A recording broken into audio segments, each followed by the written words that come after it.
First of all, I would like to give my regards of Luis Miguel Parisa, who probably some of you know very well. He couldn't be with us today, and that is why he asked me to welcome you here today. Luis Miguel Parisa is a very good colleague of mine and a best friend, really working for a Europe that we all dream of, a Europe that is inclusive and not exclusive. So I am Irini Pari, as you just heard. I am Greek, I am Belgian, and above all, I'm a passionate European. Just so that you know where I stand. I'm a member of this committee for the last 12 years, and I will be the future president of the permanent immigration group that prepares our positions for the Immigration Forum. I'm really delighted to be here because when I read the title of this afternoon session, Enacting European Citizenship in Times of Crisis, I think this is exactly what we need at this time. And this is really very timely and very important that these discussions take place. I think we are all aware that Europe is really facing not only economic problems or financial or social. I think Europe is facing an existential problem, an existential issue. We are at crossroads. But of course, this is a challenge, it is a risk, but at the same time, it is an opportunity. I think that Europe will change. It has to change. Now, which way this will go, I don't know. But what I do know is that Europe cannot go on or make the future steps without taking into account its public opinions. And this is what we really believe in our committee, and we try to be, not only this year of citizenship, but generally, as much open as possible to all the voices that represent our societies, the societies we live in, but also the societies which we welcome here. Yeah? I must say that I am worried. I am worried. Why? Because I do feel and I do see that the divisions are getting deeper and deeper between the northern part of Europe, the southern part of Europe, between the poor and the rich. I also see divisions, you know, because we tend to see things rather economically versus socially, or rights versus responsibilities. I'm also worried because there is a widespread mistrust. But today there was a report that came out from Notre Europe, a study that was made, and there they were saying that actually European people, looking at the barometer that you know we have, that European people are against the European Union, but they still, I mean, more and more against the European Union, but they still think that the euro is very important and they still support it. So 2/3 of Europeans still support the euro. And then, of course, what really, really, really worries me is this extremism we see, this populism and this xenophobia that is rising, which in times of crisis, you know, is what is happening when we look at our history. And I must say that I think it's important that we have Europe, because in other times we might have been in wars now already. Now, I am worried, as I said, for all these reasons, but I'm optimistic. I'm very optimistic. And why am I optimistic? Because I think that crises bring changes. And these changes will make that we will have a new Europe. A new Europe is already being born, I think. If we see the last 3 years, a lot has been done on issues which 4 years ago we didn't even dare talk about, like European economic governance. I mean, this was a taboo word even in our committee, where we are really pro-Europeans. So I am optimistic, and changes always bring something better. Now, what is though very important, and how to get to this new Europe that is starting to be born, I think what is very, very important, there are some elements which are important. First of all, I think we have to come back to the essentials, to see why are we here together. Why did we create this European Union? So come back to what unites us and not to what divided us all these years. To come back to our values. So I went back to the preamble of our treaty and I read it again. And there, what brought us together is that we want to have an ever closer union among the peoples of Europe. And this is what is said in our preamble. And we do this, what the values we believe in is peace, democracy, freedom, equality. This is very important. And where are we heading? What did we want to achieve creating this union? Well, the objectives are very clear also in our treaty. The problem is that we tend to forget them. And there it does say what we are heading or want to achieve is economic growth, full employment, social progress, a sustainable environment where to live in, and all this based on solidarity among member states, on economic and social cohesion, respecting our diversities. This is what our treaties say. This is why we are all together and created this European Union. And I think that in these times of crisis, this is important to do. And to come back to this, so back to essentials. Secondly, I really think we have to start thinking differently in a way where we are creating synergies and not dividing. So, for example, I really would like to see that we work together and see not the economy versus the social, but the economy and the social hand in hand, because they are hand in hand. They are the same. They are the two faces of the same coin. The same goes for the rights and responsibilities. Then, what also I think is very, very important is to really create the platforms of dialogue. That is also why I think it is so important to be here. And that is also why I am really proud of being a member of this European Economic and Social Committee, because it is not a decision-making body, but it is a platform of dialogue amongst all the economic and social forces of the society, with sometimes very different and controversial interests among them, between 27 member states. And yet we come together, we speak together, we work together, and at the end we speak with one voice in most of the cases. But this is what is happening here. And you can see the change of our members when they come in the beginning and how they are after 2 or 3 years. So we need to create these platforms of dialogue, and we need to create also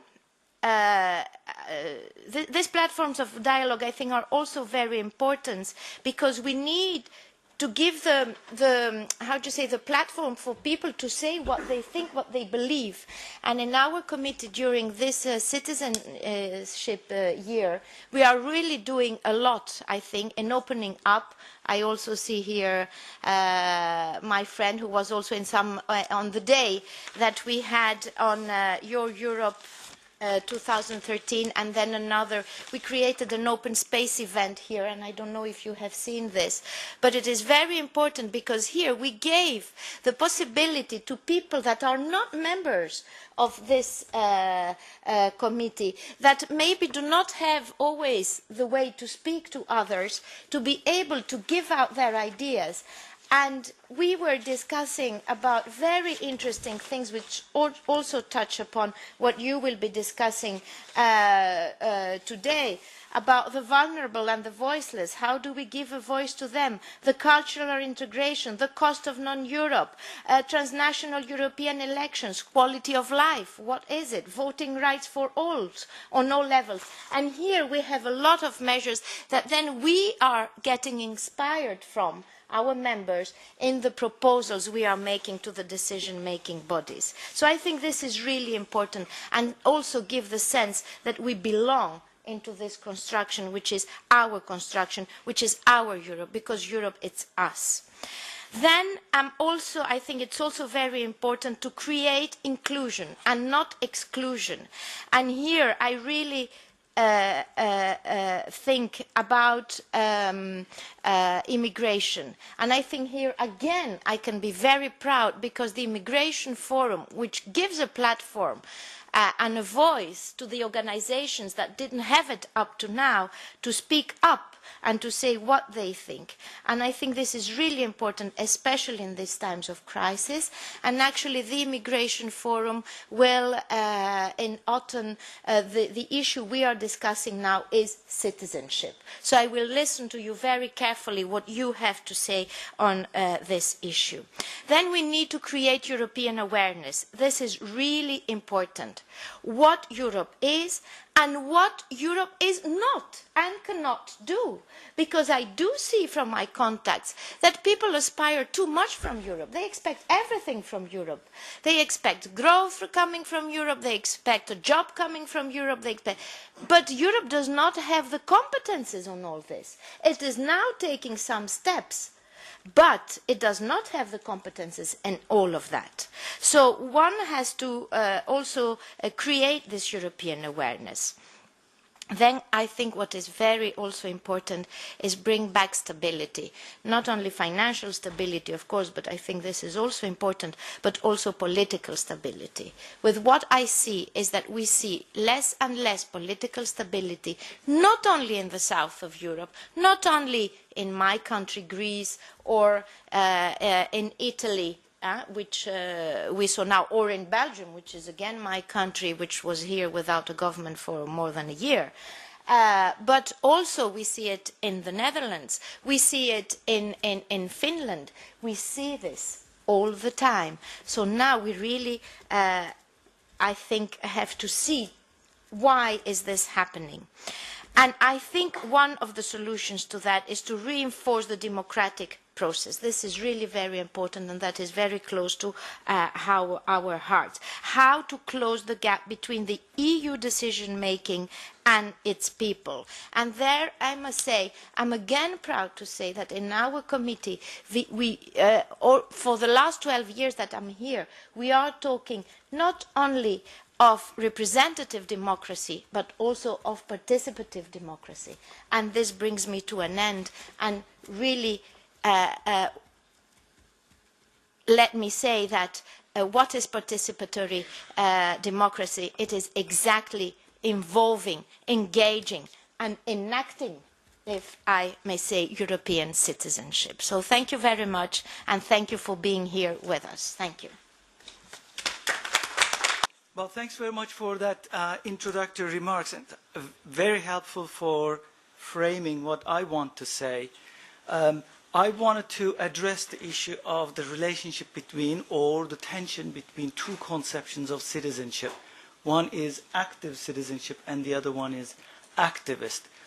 If you haven't heard about the activist citizenship, I wouldn't really blame you, because it's not really that common to think about activist citizenship. But I want to indicate to you what's at stake in that terminological change, and then say a little bit about the project that we did, Enacting European Citizenship, and how it took a different angle, different perspective on citizenship, and moved more and more toward this new conception of activist citizenship. Instead of telling you about various details of the project, which you can actually visit its website and take a look at its reports and so on, I want to communicate to you the core idea that drove that project. And now that core idea is transforming itself to another project. And so I want to tell you about that transformation and what is emerging. So some preliminary remarks about active citizenship. Many of you will be familiar, whether you're following citizenship studies literature or usually the discourse, political discourse on citizenship, you'll be familiar with a very common complaint about modern Western political life. At that modern, and then complaint involves how citizens have become passive, that they are no longer active, that there used to be a moment in time citizens were active, engaged, doing various things, the indicators of which are often used. And then now, more recently, we have passive citizenship. And often the evidence provided for that ostensibly passive body of citizenship are things such as lower voter turnouts, lower participation in volunteerism, lower levels of participation in various levels of government, the local government, regional government, and national governments. And overall, when it's broken down by age, also it is often said that the youth is most vulnerable in this reduction of activist citizenship. Active citizenship, already a slip. This sort of discourse about the declining citizenship and then is often accompanied with calls, urgent calls to revitalize it. So to turn the clock back on passive citizenship, passively held rights, passively held responsibilities, and turn them into actively held rights, actively held responsibilities. And often governments then, what they do, devise programs to reactivate citizenship in ostensibly dormant and passive people. And so these reactivation programs take many forms. They take forms such as youth programs, media programs, TV talk shows, government. I'm sure you're familiar with the also what came to be called in the US and then transported or transferred into the Europe, the town hall debates, kind of rekindling the images of golden days when everybody were engaged fully with politics in town halls, and the need to return them to present day and so on. Now, all of this is done, these programs, in the name of reactivating citizenship or encouraging active citizenship. In the meantime, however, empirically, when one investigates this discourse on passive citizenship comes under a significant strain, as it were, can be challenged by the sheer fact that many things, many people seem to be doing many things.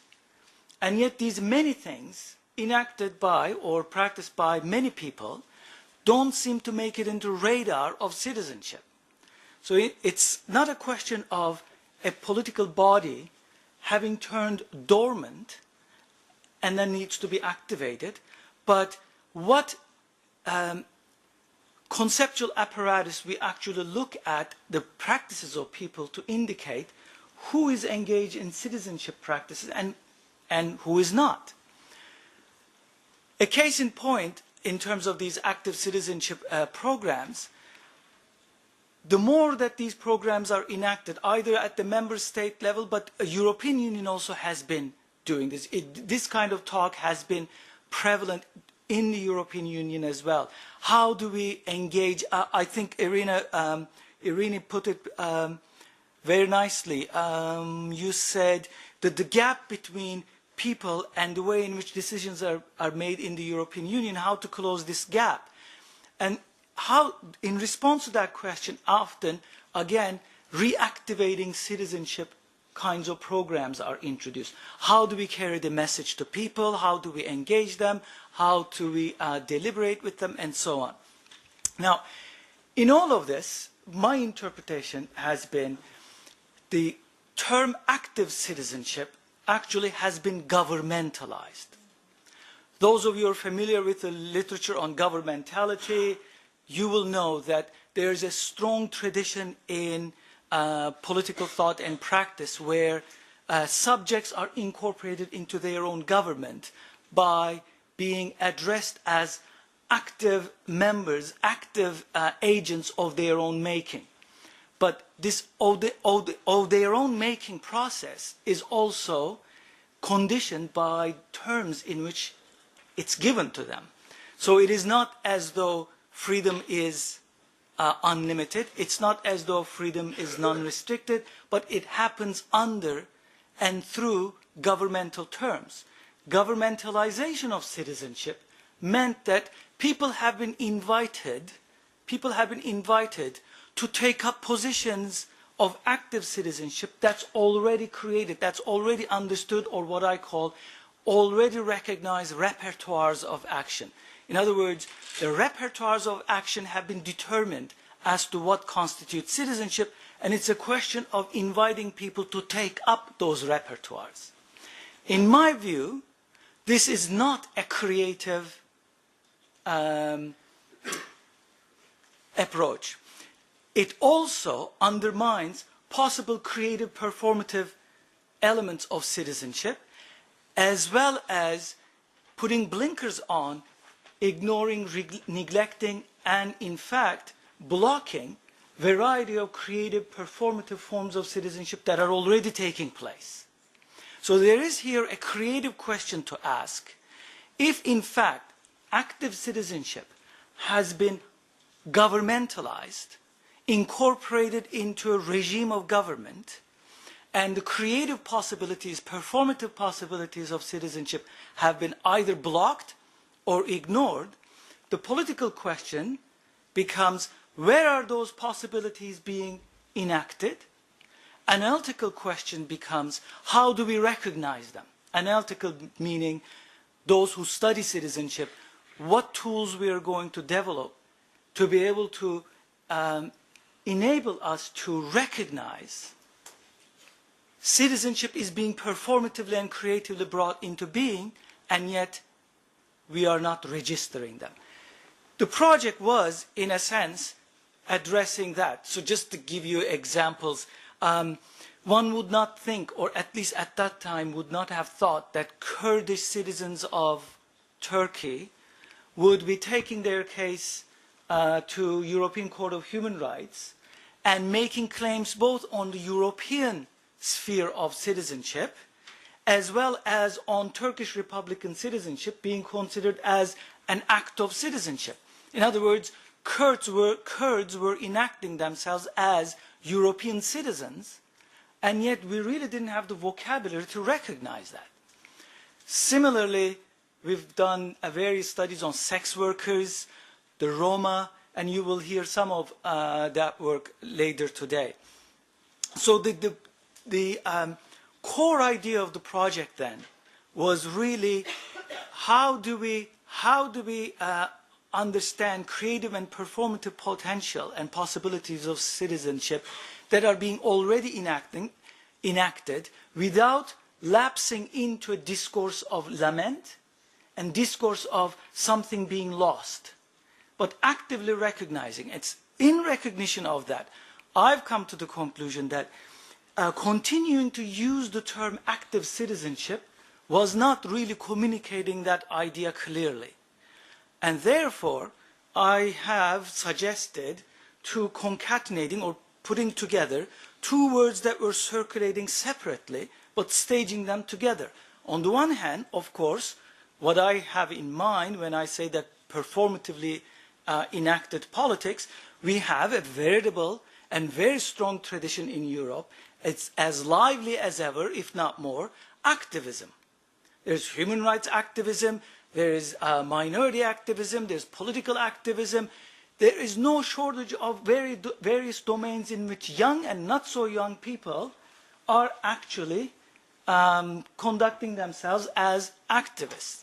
And yet we don't also have a language to call them as citizens, because they get, if you like, ghettoized, balkanized, if you like, not just as citizens, but just simply interest-specific politics.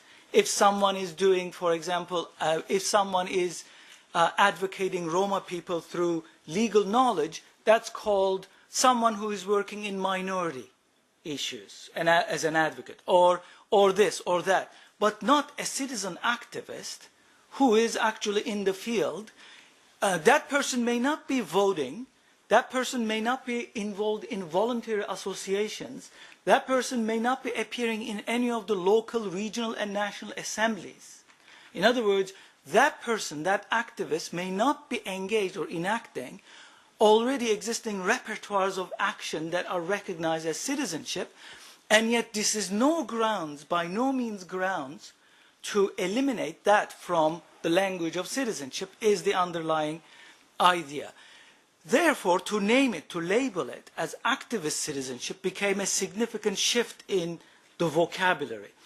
But also it serves as a good marker, because governmentalizing projects are very strong and they have very strong assimilationist tendencies. Many things that are done easily and can be assimilated into active citizenship discourse and normalize them.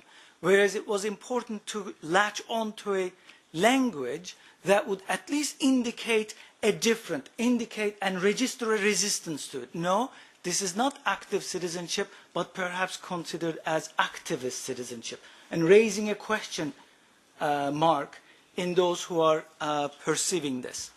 Thank you, Engin, for the quality and the brevity of your talk. We're now going to have 10 minutes of questions and, of course, answers as well.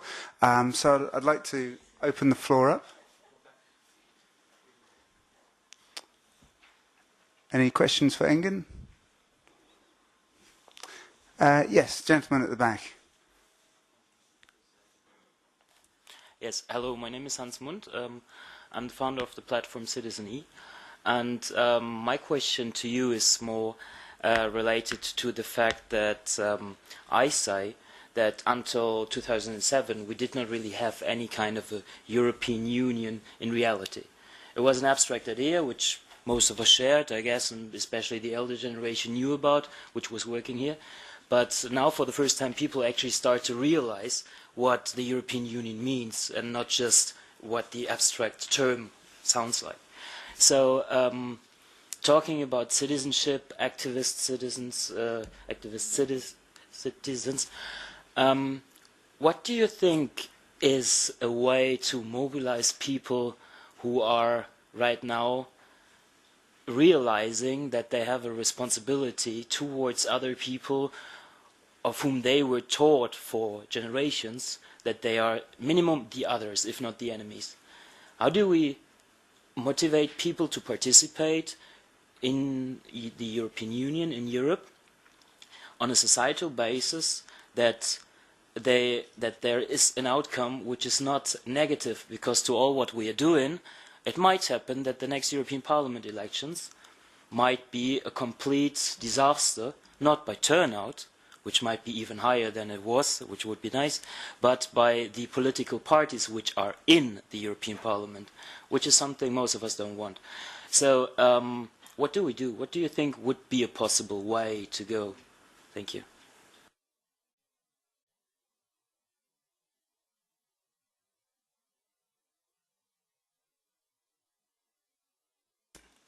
One discussion involved the question of the message. How do we take the message to people, and then there was another discussion of also how to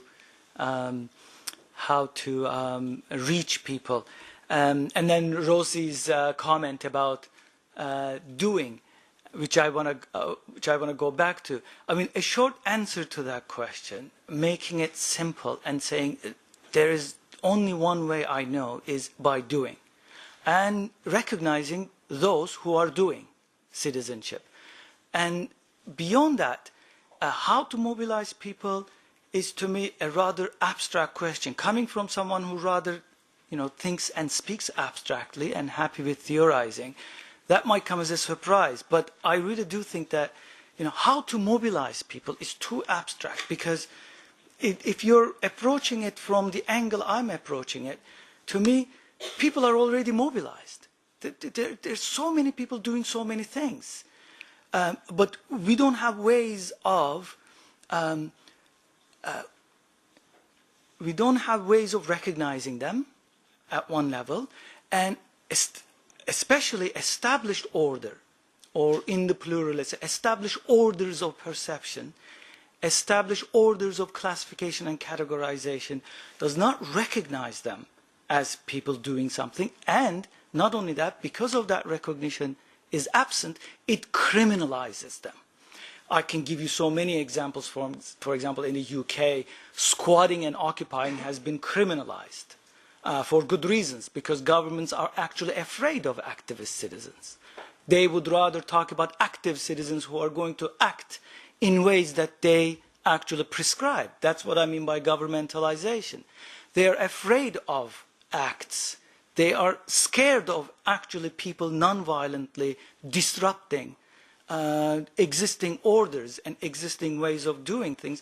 That's why on the one hand we have criminalization of all acts that are not recognized as active citizenship, and on the other hand, constant preaching of how citizenship is declining, therefore we must. So there is a very strong political element to that discourse. So to me, the question is not how to mobilize people, but how to recognize already those who are mobilized, and how to actually connect those who are mobilized and create movements out of them. We have a question at the back and then a question at the front here. I think we'll take both one after the other, if that's okay. Professor Engen, I actually have something at the fringe of my mind after your presentation, which are the two Foucauldian concepts, that is to bear, not really Foucauldian actually, one is Foucauldian, to bear witness and the concept of paresia. Now your presentation evokes these two concepts in my mind. I wanted to ask if it would be a correct sort of an assessment, and if it is, then is there a certain kind of moral inauthenticity of a certain kind attached to these two concepts, and therefore to activist citizenship? If we could take the second question. Yeah, I'd like to have heard the answer to the first, because that might have changed my question, because I'm thinking on similar lines. But yeah, active citizenship versus activist citizenship, I like that. And I mean, I do work on governmentality, so I think invoking the idea of activism is a very good counter to that active citizenship that the kind of Anglo-Saxon neoliberal governmentality uses. But looking at just the websites in front of us, it does raise the question. We've got the naked women at the moment, and then we've got the boat race. It does raise questions about what activism is, because of course it can mean almost anything. I mean, not all feminists would, I don't complain about it, but not all feminists would agree with the naked protests, and most people, here's the guy who disrupted the boat race to come on, would consider him just an individual idiot. It does still raise the question about what kind of activism, and that was going through my mind. For example, Golden Dawn, I'm sure, would claim to be activists, a new sort of activism. So then I was thinking through my head, so what holds that in check and makes it our kind of project rather than their kind of project? And then I thought, well, it must be the concept of citizenship then, because Golden Dawn perhaps wouldn't buy into this idea of citizenship. So maybe could you elaborate on that side of the relationship? You've given us the activism side, but tell us about the citizenship. Please do.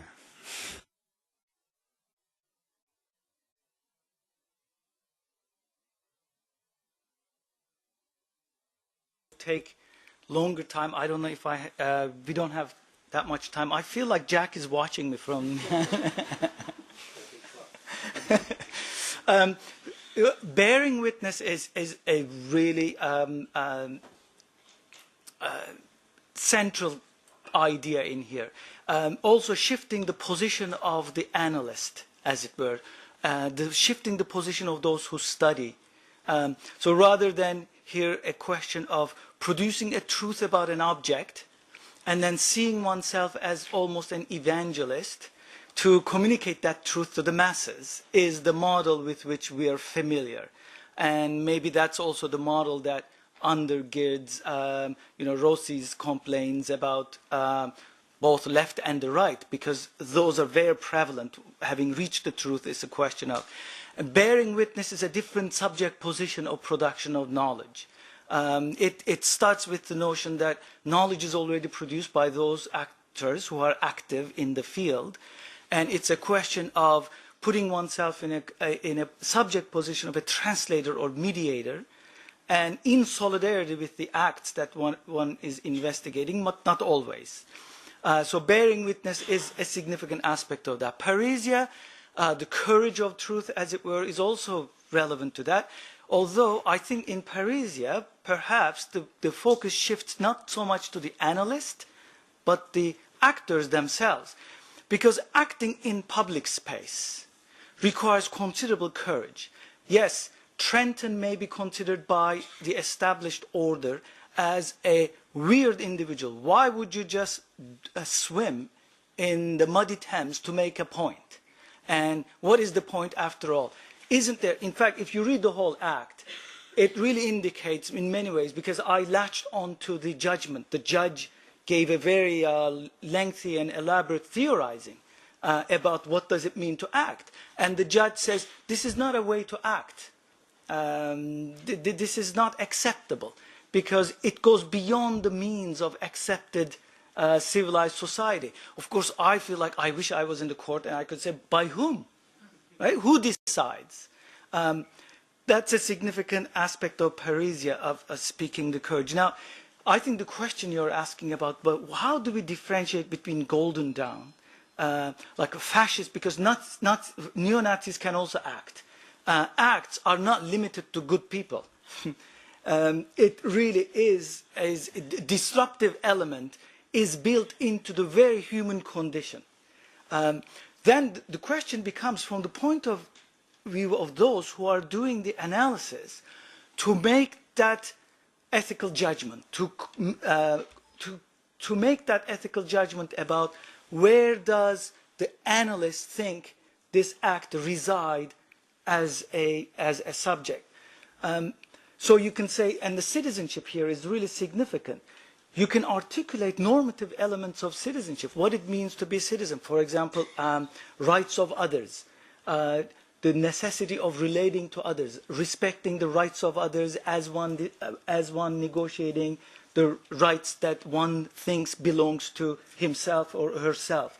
There are a number of values that go with that term citizenship. So when you couple it with activist citizenship, so it's not any kind of activism that will qualify as enactment, but only certain kinds of acts that we will deem as citizenship.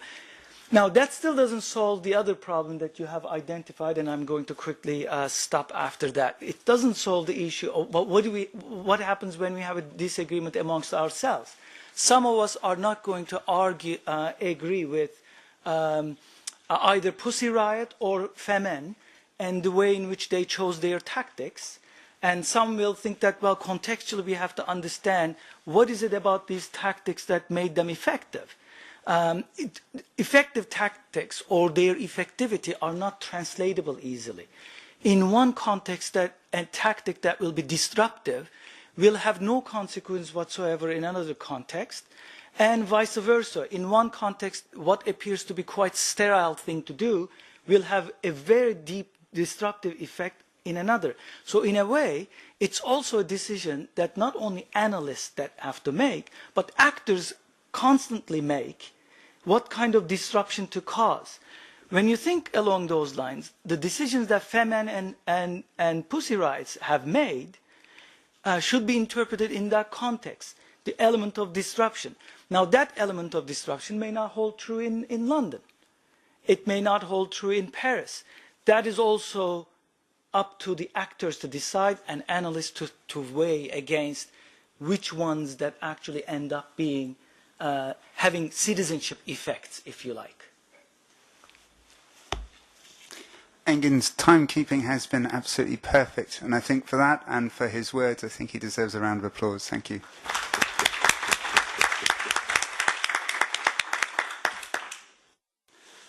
I'd now like to move on to the next part of this afternoon. We have a series of talks where we're going to have one speaker, then another speaker, and then our speakers in discussion with each other. And then after that, there'll be an opportunity for a wider discussion. Our next two speakers are Martin Delix and Teresa Polano. They have elaborately choreographed, I believe, a series of discussions lasting 5 minutes each, and very much look forward to hearing them. Thank you.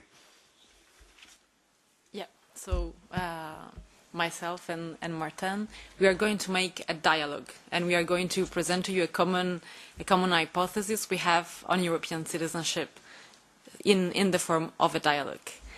So I will start.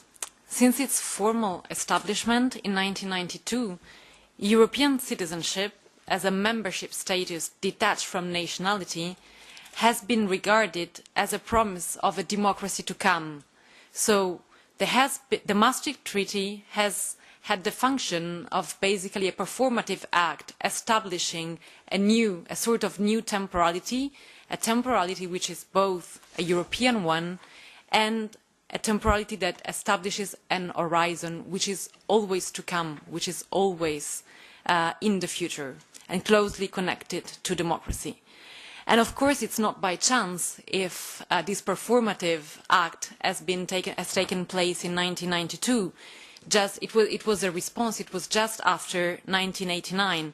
So there is a deeply close connection, historical and political connection, between the fall of the Berlin Wall and the introduction of a common status, of a common citizen status for the people of the current member states of the European Union and for the people of those states that were going to become also European, so the states from the former Soviet bloc.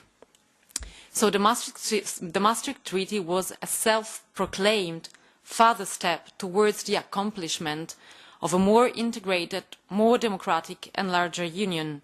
And the establishment of European citizenship was meant to be the sign and the foundation of these future developments. So on the one side, we have this very performative and homogeneous narrative establishing a close link between citizenship, Europe, an enlarged Europe, and democracy. On the other side, if we look at what has happened of this narrative and of these performative acts today, so almost 20 years later, the present state of Europe seems to be much less encouraging. The economic crisis that started in 2008 has amplified the differences among European member states, and not only among Eastern member states and Western member states, but also within Western member states. The economic and social conditions of European citizens have significantly diverged since the introduction of the common currency in 2000, and all stereotypes and mistrust have reappeared in the public debates and controversies in a way in which we didn't see since at least, I would say, 20 years. So the divergent social and economic conditions and the lack of a form of solidarity among European citizens represent a threat to the credibility of this very project of European citizenship that began in 1992. especially if we take European citizenship as the symbol of political unity. Indeed, thinking about citizenship and the very question of the foundation of a political community as a political unity, I went back to, of course, to the Greek polis, to Athens, and I went back to Aristotle. And Aristotle, in the Politics, he asked himself, what does make Athens a polity, a city? What does make the unity of this political community? And so in order to understand what is it, he compares Athens to Babylon, so he compares the polis to the empire. And Aristotle says, in Babylon, in the empire, if there is an invasion from an enemy in one part of the empire, the other parts of the empire will have a sense of the invasion, will understand that there has been an invasion only at least 3 days after. And he says the difference is instead that in Athens, so in a united political community, if there is an invasion, all the parts of the polity will immediately feel the threat, will react at the same time. So for Aristotle, what makes a political community such? It's the relations among its parts. So the story we have, it's very much close to what Rui Tavares was saying this morning. It's the one of a divided narration. On the one side, we have this story of Europe as a democracy to come, so as a united place, much like Athens. But on the other side, what we are experiencing today is much more like Babylon, because what is happening in Greece is not felt at all the same way in other parts of Europe. And we elaborated together an hypothesis on how can we read this very dichotomic narration.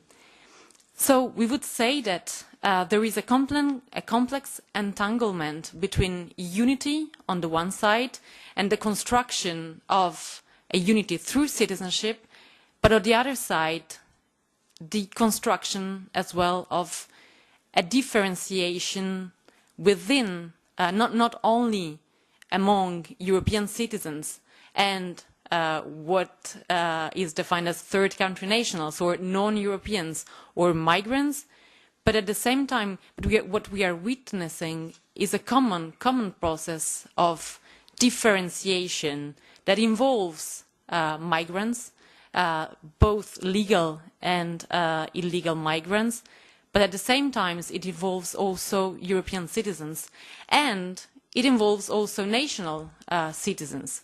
So what we would like to propose to you and to stress is that what we are currently experiencing is really a deep restructuring of citizenship at all levels. So I would say that not only we are experiencing a divergency in conditions of life and of the capacity of enact political rights between, let's say, countries coming from the south of Europe and countries coming from the north of Europe. But this divergence is really modifying national citizenships as well. So there is a divergence also in the way in which Italians or French or Belgians live their citizenship status.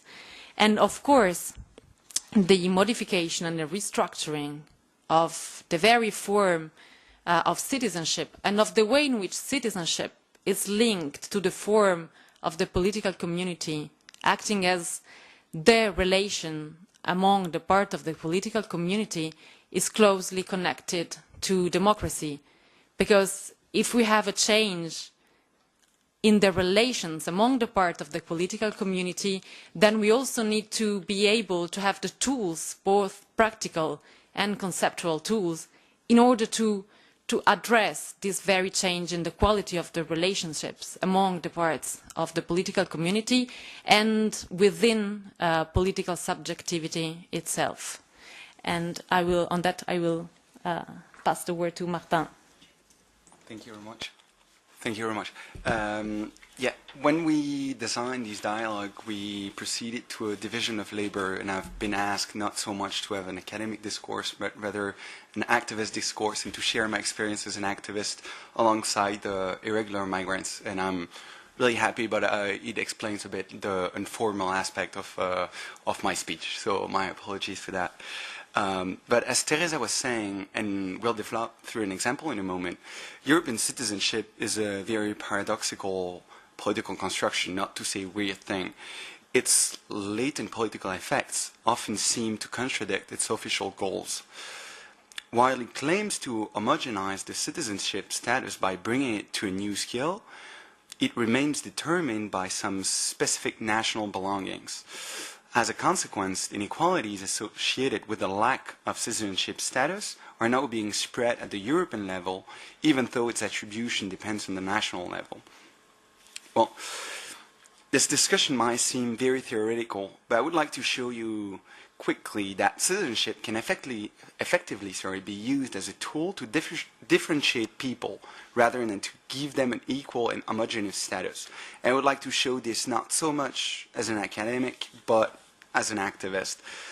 The first thing is, my experience was linked to a mobilization of migrants, and it is, in a way, it is very different from the European citizenship. The European citizenship is a very top-down process where some elites decided and designed a new kind of citizenship that they hope would help bring the Europeans ever closer. Obviously, when migrants mobilize and try to get their regularization, is not quite the same thing. We are faced with people that, through an act of citizenship, try to get a status as citizen.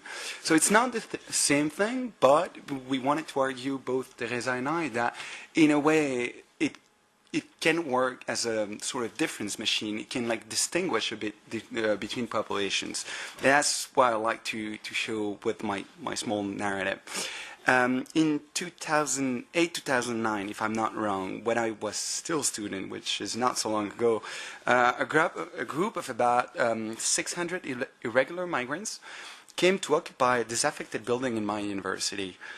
The politically active students that I was lucky to be part of on the campus decided to support them in their action and started a campaign to advocate publicly a massive regularization of irregular migrants throughout Belgium. For several reasons that I'm not going to get into, but be happy to develop in our later discussions, they timed their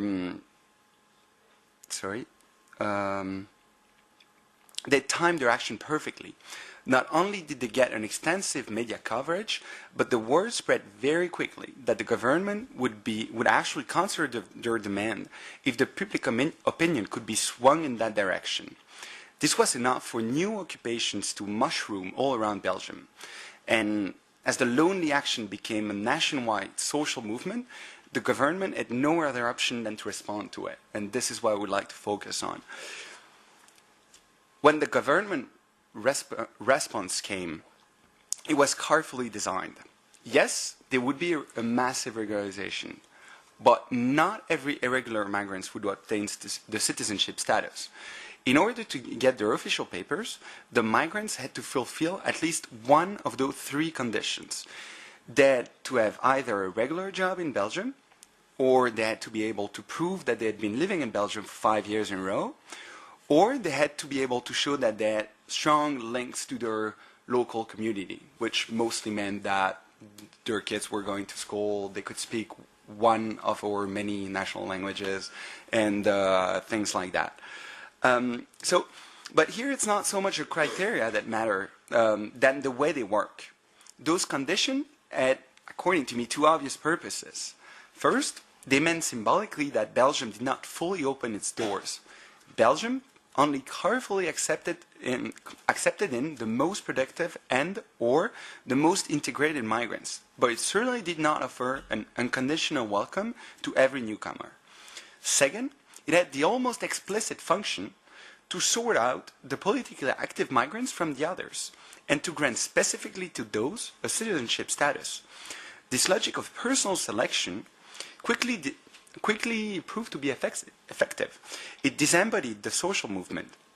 In no time, most migrants had grown more concerned about their personal application to the citizenship status than about collective demands. And I will certainly not blame them for that. I mean, this is totally understandable. But what happened is that, obviously, migrants that were mobilized were migrants that were had a good understanding of Belgian politics, had a good network surrounding them, good support, and so those migrants knew they had a good shot at trying to get regularized. Whereas the people that we were trying, like the other people, the ones that didn't really show up to the marches and stuff like that, were much more likely not to get through those gates and not to be accepted as nationals. So the promise of a possible citizenship status quickly diluted the solidarity among them and emptied the movement from its energy. The result was that the activists claimed victory, because after all, the struggle had led to a regularization, but it seems the government was equally happy to have managed to maintain restrictive conditions of access that shifted the logic of the social movement from a collective demand to a personal and administrative application process. Through this trick, the government made sure the social movement would not grow stronger and would never be in a position to push for deeper or more radical reforms of the migratory laws. If I can just be as welcome as the third person in any dialogue, if you can restrict your answers to a couple of minutes each, that'd be really helpful. Thank you. Yeah, I will just give you a quick example of how what Martin just described for the migrant struggles, how these mechanisms are also at play in European citizenship. So how is citizenship being de-differentiated and redifferentiated for Europeans? So in 2004 and 2007, Eastern countries integrated the Union. And as you may know, some transitional measures were adopted for the citizens of these countries. So when these countries joined the Union, all the citizens of the Eastern countries became also European citizens. And one of the main rights of European citizenship is free movement. And this is also one of the main reasons that citizenship is so closely connected to the common market, is that because workforce can circulate freely within this market. But for salaried workers coming from these countries, temporary measures suspending this right of free movement were introduced. So we had a weird situation in which we had citizens who were at the same time migrants and internal migrants, but at the same time we had differential rules for the same nationals. So a Bulgarian exercising salaried activity in the UK didn't have the same rights of circulation than a Bulgarian working as an independent in the UK, and so on. So there is really a very complex entanglement and disentanglement of national citizenship and free movement rights.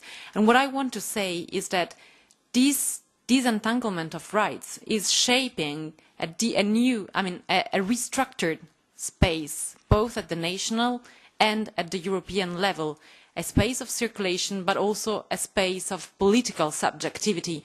And this space works at the same time with circulation, mobility, nomadic subjects, but on the other side it works very much with internal differentiation. And I would even say that this differentiation really goes to the heart of the political subject.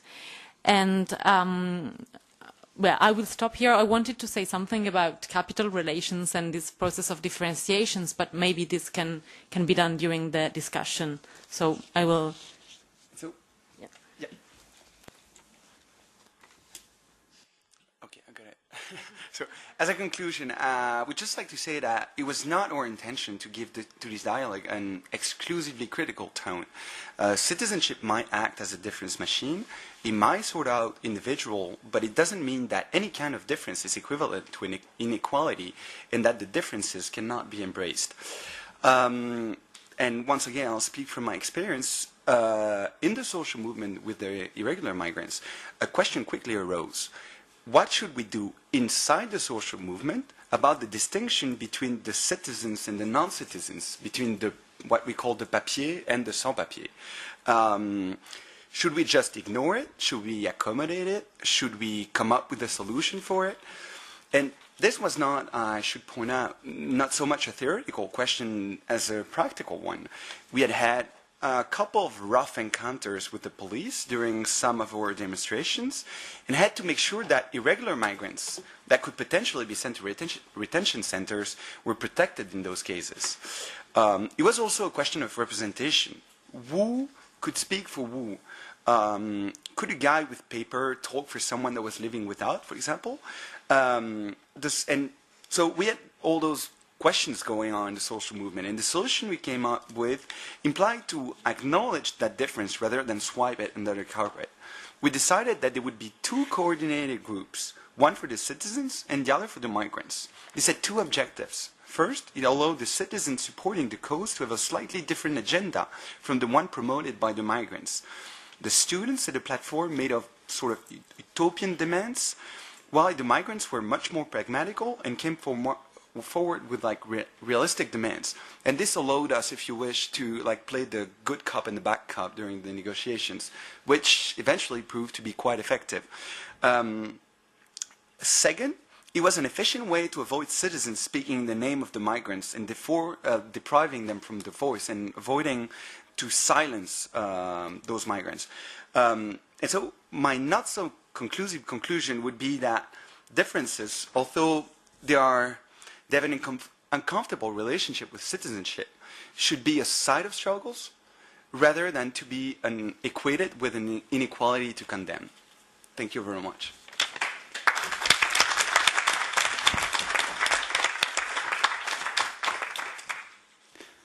Thank you both for an illuminating and on good time dialogue. Moving on to our next pair of discussants, we have Sergio Carrera and Anastasia Tsukala, who will both be speaking for about 7 minutes each, and then they will enter into a dialogue of a further 7 minutes.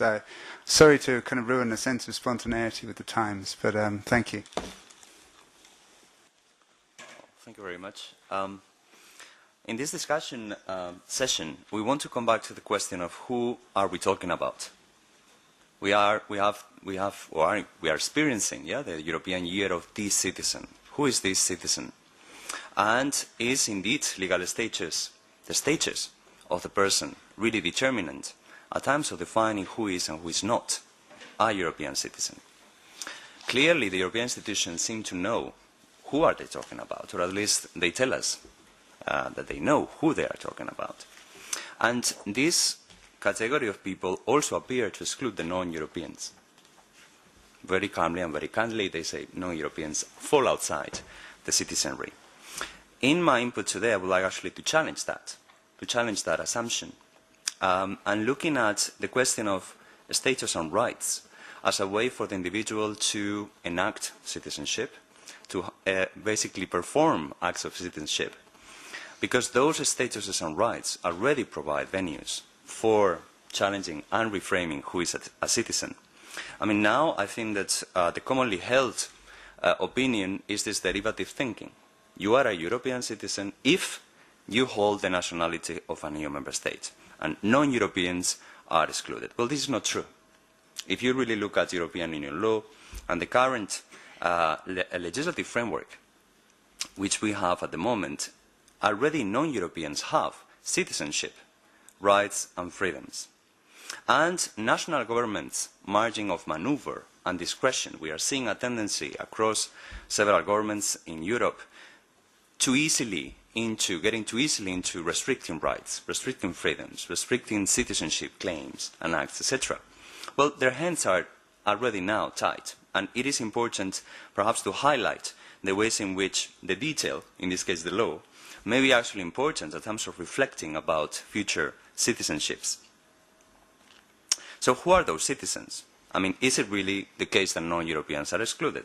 I think that if we start from the EU Charter of Fundamental Rights, which hasn't been discussed at all, and I think it has been one of the most important developments since the Treaty of Lisbon, the Charter clearly does not follow a national foreigner rationale and discourse, actually most of those rights already apply to anyone or no one, independently of nationality or migration status. And this is fundamental because this charter, being as legal as it is, actually does provide a very large and important framework of protection to individuals in respect of family life, private life, questions of security of residence, a number of issues like access to justice, the activism before courts. The Charter is the framework within which the right to an effective remedy is formally enshrined.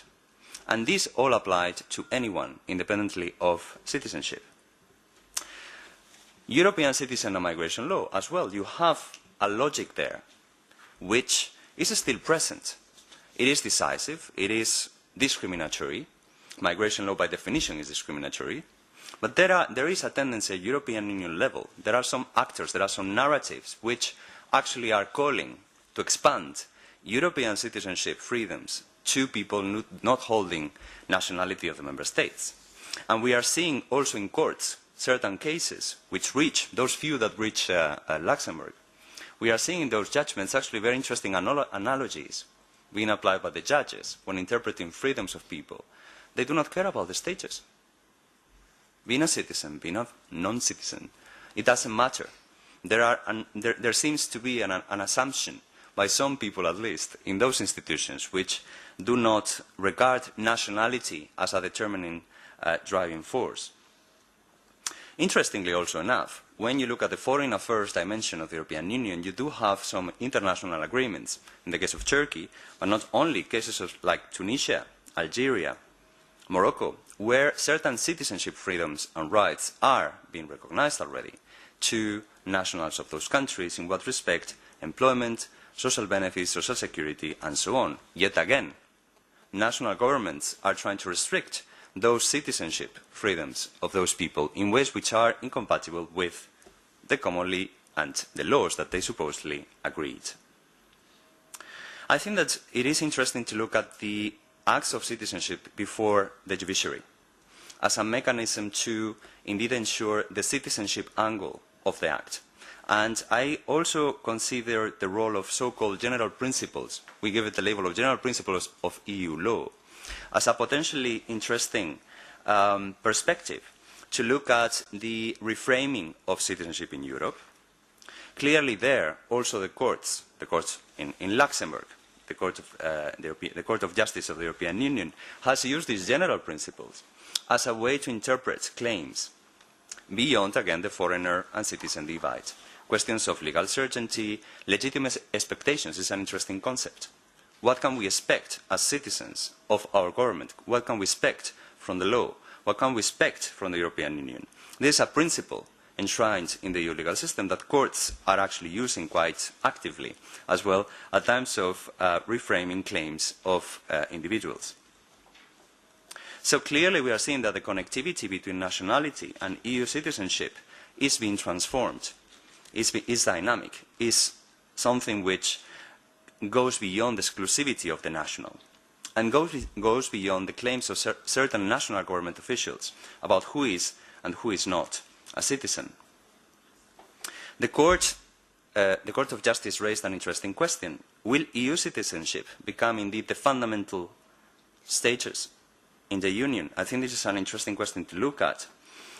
We are too easily trapped by normative categories, by already constructed imaginaries of what is citizenship and who is not a citizen. So it is indeed a very difficult enterprise, and I think that indeed it's a challenging exercise not to think like the state in these questions. But however, I think that the European Union, and especially the mobility as an act, the intra-EU mobility, that actually by becoming a nomad, by becoming a migrant, using the category, you are actually entitled to EU citizenship. This is also an interesting angle, to deconstruct narrow-minded or narrow-framed understandings of citizenship. So actually it is by enacting mobility, by acting, by crossing a border, that most of the rights and freedoms ascribed to the European citizenship become operational to the individual. And this, of course, challenges again the nation-state framing of who belongs and who doesn't. That we will raise that question in a moment, if it is actually a useful question, belonging to what. But in any case, I think that this mobility angle also, lastly, as a last point, gets away with this integration, assimilation claims that we need to share the values of the member states, of Spain, of Italy, or share the values of the European Union. I think this is a very tricky direction, and European citizenship has already proved effective in getting rid of this integrationist trap of alluding to culture, which is also a very tricky concept and wonderful example to problematize. But really getting rid of nationalism and integration allegiance to the culture is becoming less relevant. Is becoming less relevant. However, I think that lastly, the question is, belonging to what? We were talking about this morning in very inspiring presentations in the morning, constructing an imaginary. And I was wondering whether we are actually going to fall into the same path of constructing a belonging, constructing a culture that by definition will be exclusionary, and by definition will entail, getting into the same framing of who is and who is not sharing that imaginary, and whose ownership that imaginary should be, if at all. So I think that this is something for the very existence of European citizenship, very difficult to get rid of.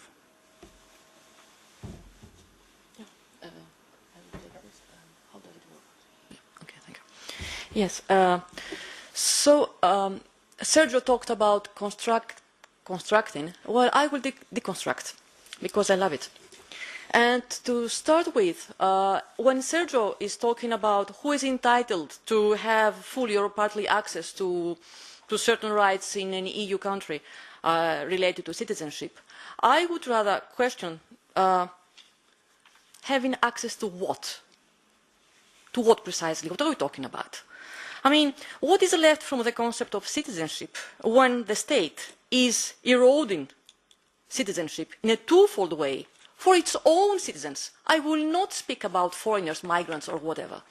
But to make myself understood, I feel the need, after this morning session, to reframe certain key points, at least to my eyes. I'm afraid I don't share this view that it is democracy that is bringing us together. Never. Ever.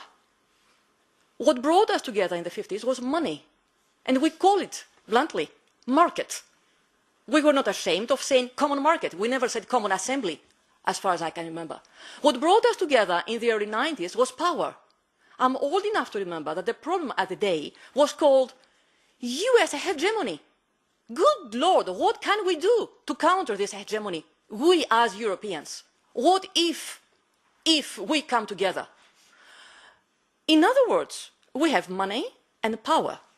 These are the only two guiding values on this territory. Democracy is there, but it comes third, or somewhere, I don't know what is the rank of it, and it is to be respected as long as it complies with the two guiding values. From this standpoint, all debates about how is it possible that it is totally coherent and possible because we were never, ever something different. Let me give you the evidence of this. I'm Greek, so we'll talk about Greece and Greek citizens who are not so much citizens any longer. And this is not tragic as such. What I find very problematic is that all this is happening in a total media silence. And this is telling a lot. So, on the one hand, the Greek state presently fails to protect its citizens to the extent that design and implementation of government policy that seeks to implement the Troika instructions implies the overt violation of many different constitutional rights regarding labour, suppression of collective labour agreements, suppression of minimum wage, equality before the law. We have an unequal tax burden distribution, adequate standard of living too severe cuts in pensions and social benefits, protection of public health, protection of environment. They are not there any longer. And even the functioning of Parliament is not there any longer, since from the beginning of the last elections, and that is June 2012, laws are passed almost exclusively through emergency procedures. And government ministers, and even the Prime Minister, usually avoid question time. So, on the other, the state fails to protect its citizens to the extent that it creates unlawful disorder and crime, thereby pushing its citizens to commit offences if they wish to defend their legal and constitutional rights. The best illustration of this point is provided by the way riot police control demonstrations. Greek and international human rights groups keep on denouncing the regular recourse to police violence towards protesters, even peaceful ones. In so doing, they seek to criticise unlawful police practices that jeopardize protesters' security and de facto suppress the right to protest. What is not highlighted, however, is that in using unlawful coercive measures towards protesters, police place the latter in front of a dilemma. Either they have to desist from their right to protest, or they have to defend it by all means, probably in adopting violent behaviour, thereby exposing them to the risk of being arrested. While this policy also weakens law and order in the long run, to the extent that, of course, it fuels radicalisation and even urban guerrilla in a country that does have many armed groups, it further legitimises further reinforcement of coercive policies likely to clamp down the very disorder that has been initiated by the state control apparatus itself. This is a circular process, if I make myself understood. So, we have another example. In northern Greece, and this has been yesterday, unless I'm mistaken, has been denounced by Amnesty International that expressed its deep concern about this case. In northern Greece, we have, they call it investment. So investors run gold mines that entail destruction of natural environment and depletion of the region's resources. They also jeopardize local population's health. Well, quite normally, I would say, local population wanted to protest against this investment. What we have instead was unlawful coercive measures. Among them, we have unlawful taking of DNA samples of the whole population, even minors included. We have abuse and use of tear gas even inside school, while pupils were inside, and so on and so forth. Once again, citizens. This time it is ordinary citizens. They were not protesters. They are not violent protesters. They find themselves in front of the same dilemma. Either they have to desist from their rights, or they have to defend their rights at all costs. So they find themselves exposed to severe punishment. The fact that this time, when it comes to northern Greece, the dilemma stems from government will to defend private interests at the expense of public good, while in the case of protests, the dilemma was stemming from government will to guarantee implementation of highly unpopular austerity measures. Well, it simply suggests that this erosion of citizenship is broad-sweeping, and potentially limitless. So, once again, the question to me is, please do not see in what I'm saying kind of disrespect towards the migrants problem.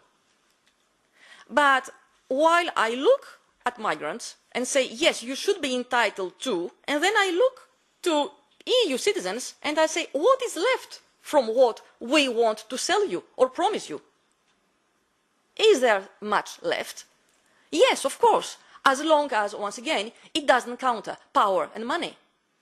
So this is the right order of things to my eyes. And, Sergio, I think I have my 10 minutes, so... Thank you.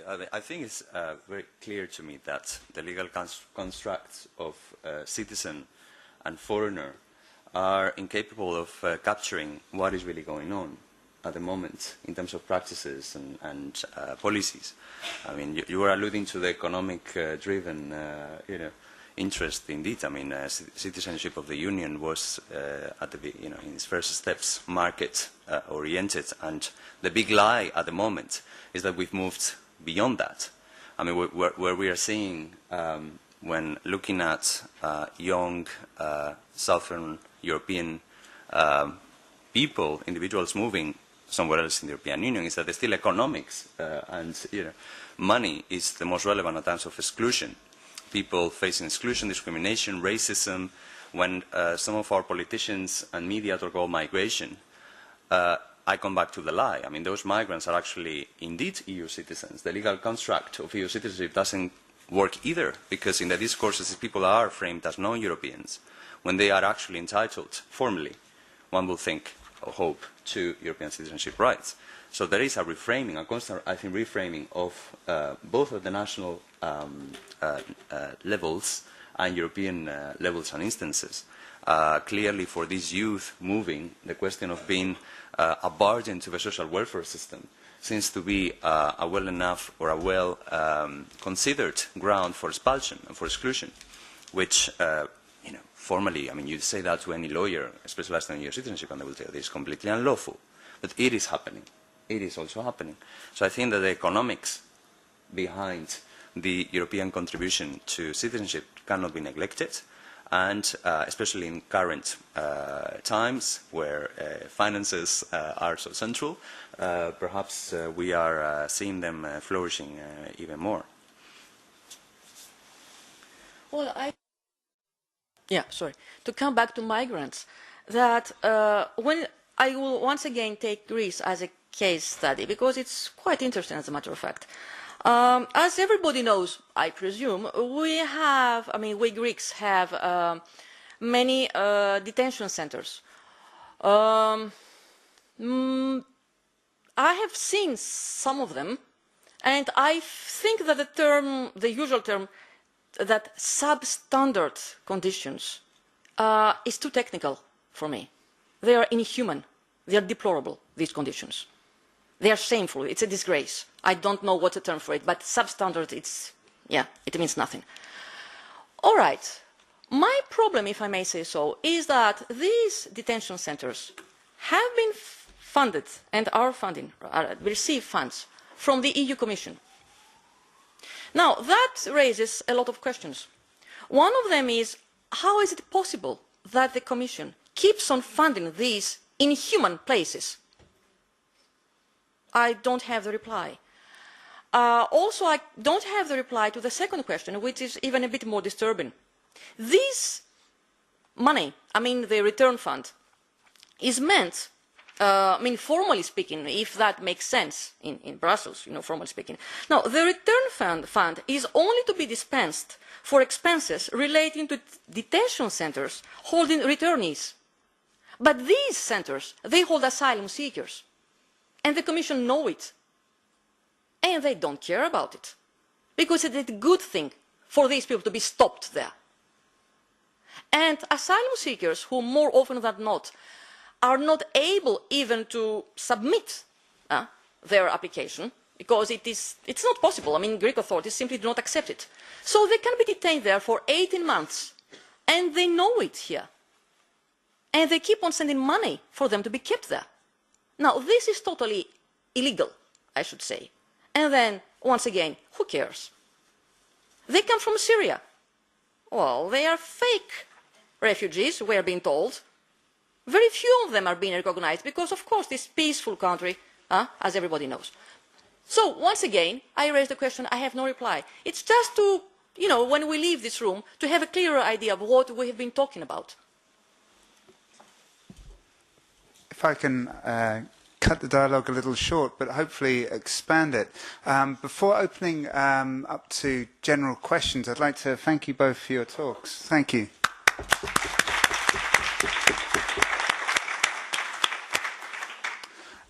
So do I have any questions from the floor? Yes, thank you again. Yes, I have a question regarding the first two speakers.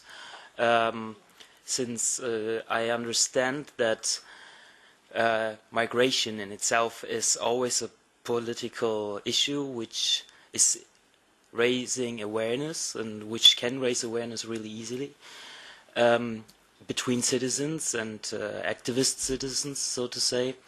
But I would like to know if you have any idea how it would be when the issue would have not been migration or migrants, so to say, and their rights, but, for example, the European Parliament elections. Because for me, the point is what we're talking here, and one thing is citizenship, and one of the parts of citizenship is not just being active as a citizen for other people, but also being active as a citizen, taking out your own duty, which is doing your citizen right, your citizen duty, voting. And I think that it's really a complete different thing to motivate people to go to participate for an election or for any European thing, instead of things which they are so close to their life and which are just in front of their door because they see them. And I think that's something where I want to criticize that the example seems a bit too easy. No offense, but it seems a bit too easy. I'm sorry. Should we take another question at this stage? Yes, Martin. Okay. Martin, Citizens for Europe. I found your intervention very interesting, that you say that in legal practice, European citizenship is becoming more and more detached from national citizenship. The ECJ has always been the driving force of the European integration project. Do you see that there are spillover effects from the legal debate into the political debate? Do you already see discussions going on in the European Parliament or other political bodies that say actually the legal practice of the ECJ doesn't look too much at nationality and status and already applies rights to non-EU citizens?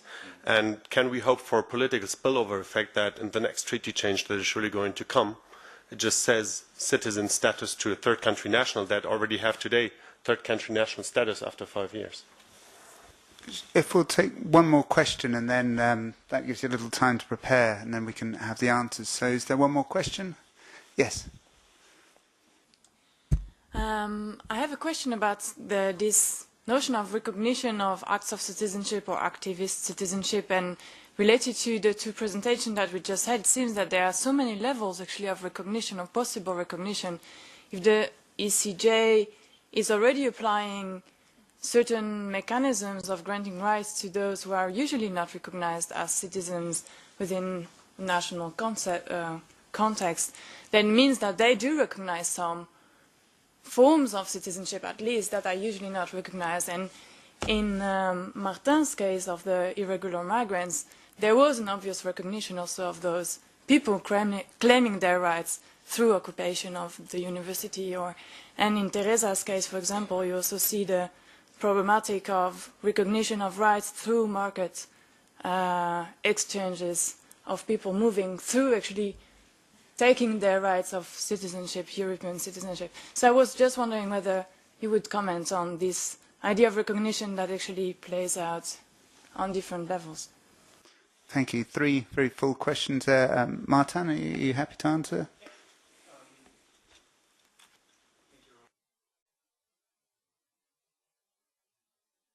Okay, I'll get it right. Okay, thank you very much for your question. I would say yes. I think you're right in a way. I would not contest that. It is obviously emotional when you've got people coming in university, occupying a building. I didn't get into details, but they started a hunger strike after a couple of months, which obviously added a little more tension to the situation. And and this led to the fact that we had actually a lot of students that had never been politically active before, and that got involved on, I would say, purely humanitarian basis, that just wanted to help. So it is different from getting people to be active, to get interested in larger politics. And I would just say 2 things to try to respond to your intervention. The first is that I would say those migrants, they did make an interesting point is that they were enacting citizenship even though they were not citizens, and in a way I couldn't help think them as like being maybe that might be polemical, but as like being super citizens, because they were sort of like doing that even though they were not supposed to be doing that, and that was exciting, and I think this might be inspiring to other people throughout Europe. But I would say there is a problem. There is problems that it is reactive. If they were being so inspiring, it is because they were being pushed to. They had no other choice. They were really life was so difficult that somehow the last resort was getting mobilized, and this is obviously not happening for every European citizens, and so the question would be, how could we turn that into a sort of proactive citizenship? People that would, on voluntary basis, try to like get more involved. And to that, I mean, I know this is a question that's been troubling the European Commission for a long, long time. So I'm not going to pretend that I can answer to that on my own.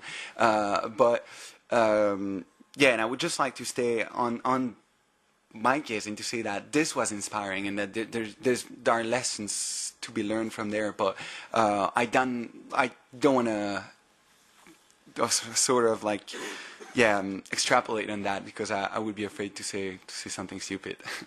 Thank you very much. Thank you. Thank you for the question. The Court of Justice. I mean, the literature has been very large and rich on the role that the Court has played so far in the enactment of European citizenship. Concepts like judicial activism have been used, which I don't agree at all with. We have had our contribution also there. I think that when you look at the ways in which the jurisprudence of the Court of Justice were later on comprised into the so-called Citizens Directive in 2004, which basically compiled all the most relevant and active judgments for the Court, was actually expanding the mobility rights of people, the governments agreed with it.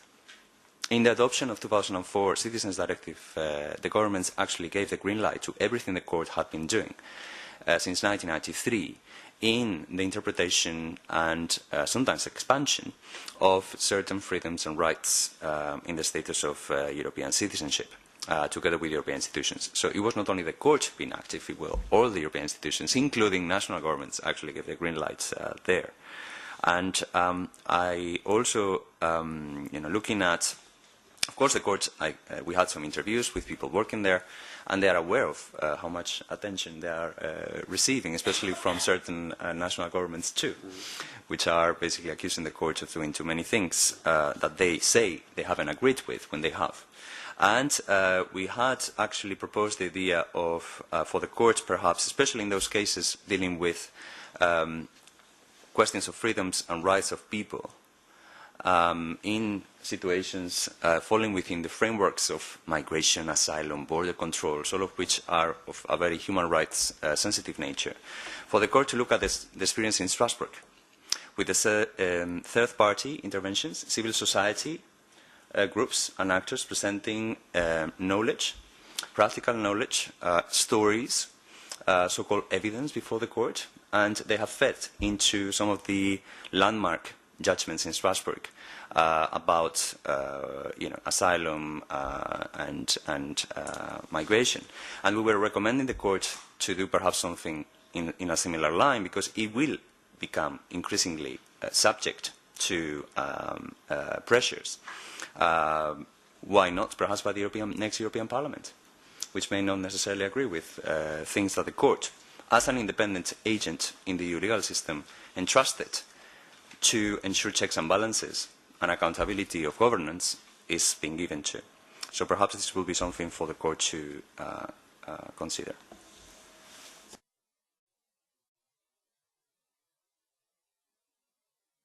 I wanted to pick up on Marie's comments, and I think that this is really the issue. I mean, we can talk of levels of recognition or of scales of recognition, and I think this is really the complexity to enact and to also conceptualize a political subject that can be active at these different scales of recognition. So I think this is exactly the point. Thanks, Marie.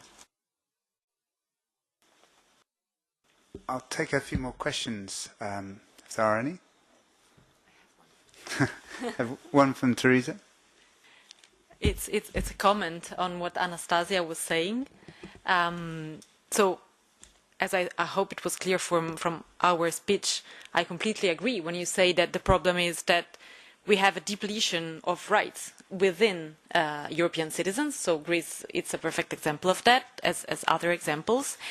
And as I was briefly mentioning, I think that we cannot escape also the economic question. So of course in Europe today we also have a huge struggle over economic resources, and not only resources, but also how do we want to structure the EU as an economic market. But where I have questions is, can we take the economic and the power logic alone? Because if we take Greece, in terms of economic logic, Greece, the EU could have avoided the Greek crisis with much little money than what they had to put afterwards. And the same for Cyprus. Cyprus, it's not a matter of huge money for the EU. So economically, they lost more than what they gained, at least until now.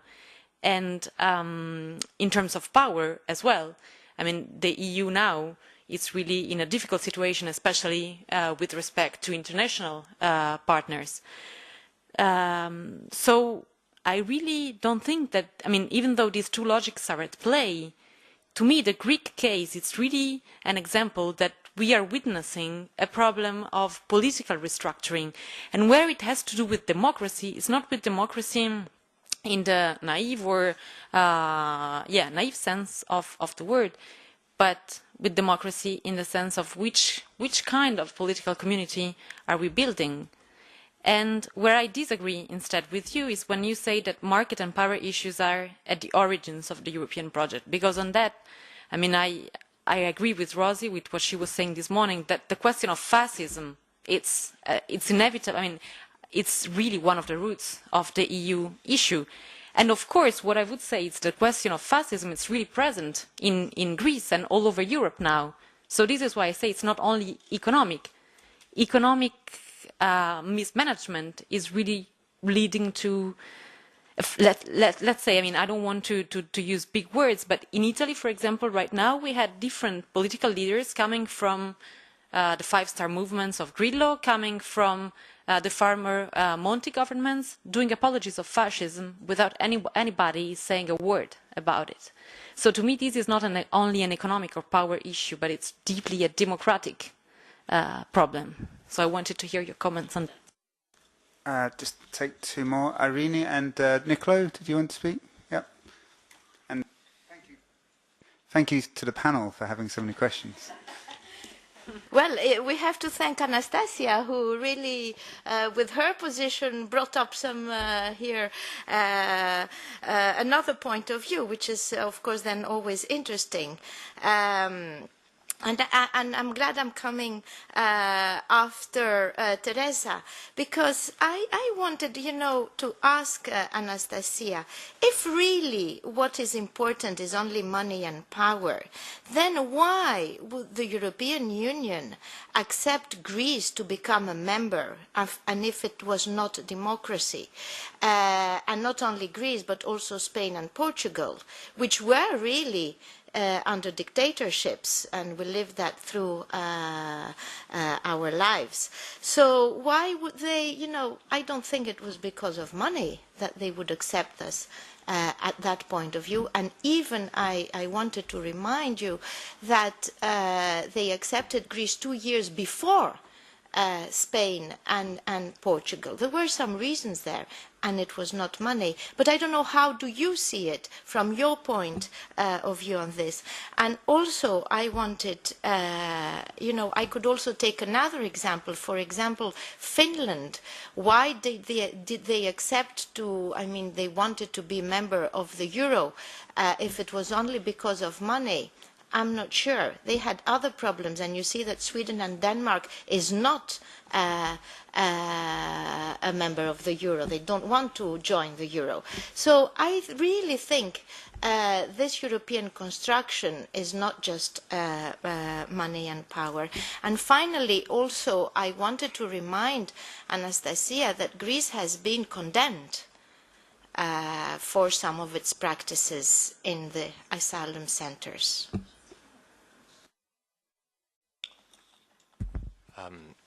So it's following on similar lines, but I wanted to make a general remark first about the question of democracy that I think is probably implicit in what many people said also this morning, but is worth bringing out that we can talk about democratic failures at the European level, and there are many, but we might, when we do that, and we're quite legitimate in doing so, preface our remarks by speaking about the democratic failures at the national level and the fact that the national solution just isn't one. Because otherwise, if we don't say it and we don't make it clear that, you know, there was never a kind of golden age of European democracy when the nation states worked well, and then globalization came, and you know there were migrants, and suddenly it didn't work anymore, and so we had to. I mean, it's not like that. It's that all the nation states were established by violence against various categories of the population as well. And the European project is the latest stage in an ongoing European project of establishing or trying to achieve democracy. So that was my general remark, which leads into my more specific remark, which is about how we tell the narrative of the European story and the relationship with fascism and so on. I think it's a little bit too much of a short history of the idea of Europe to take it all back to take it only as far back as the Second World War and talk about combating fascism. It seems to me, it's one of the things that Rui Tavares was saying this morning as well, that the values, that the headline values of the European Union, take peace, for example, can be related to the Second World War.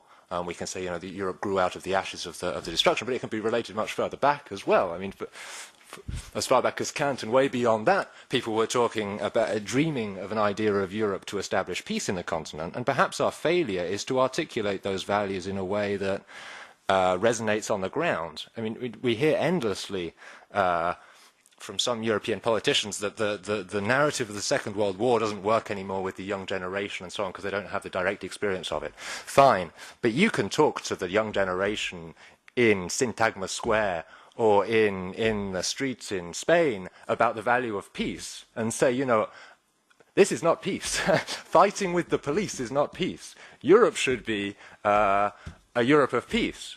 And it's not that at the moment, but that's what it's meant to be. And we should be making those arguments in normative terms.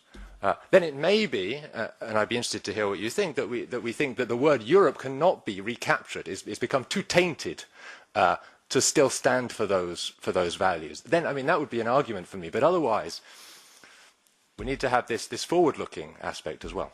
Those are my comments.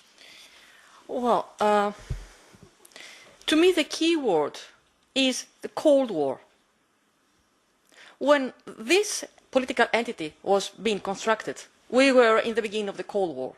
In this political context, human rights were not just, our heritage. They were something more. They were a key propaganda tool in a fierce worldwide ideological struggle.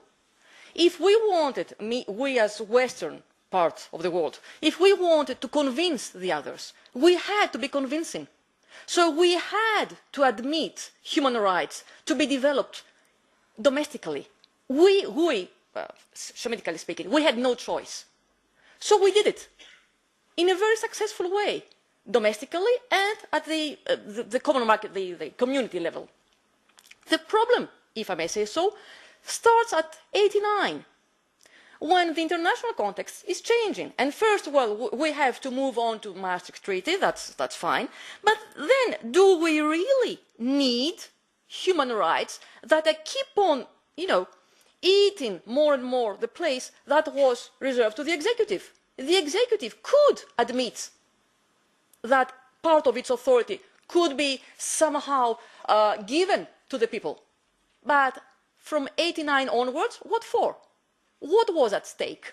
Nothing anymore. Not really, at the international level, I mean. So what we see is that human rights either ground claims nowadays for international justice to be imposed up against war criminals, some of them, if I may say so, or they keep on being used towards post-bipolar powerful international actors, such as China, but as one among other negotiating strategies to follow in order to successfully wage economic battles. I'm sorry to say so, but this is the way I see things. So, what was not, because there I share your point of view, is that, thanks God if I may say so, nothing is rational and nothing is ever under control. So, during the Cold War, human rights were there. And we have generations that genuinely believed in them. We have jurists, we have academics, we have ordinary people. And now you have people who believe in human rights and civil rights and liberties. So even if initially it was a mythical construct, like the ones we are using, you know, to have a nation or whatever, now it became true by its own dynamic. And what is interesting to my eyes is that we have a genuine struggle between people who believed in a lie, and now they struggle to make the lie truth. But the lie was not intended ever to become true in the full sense of the term. That's what I mean. And on that rather thought-provoking statement, I think we'll end it there. So if I can thank all the panelists.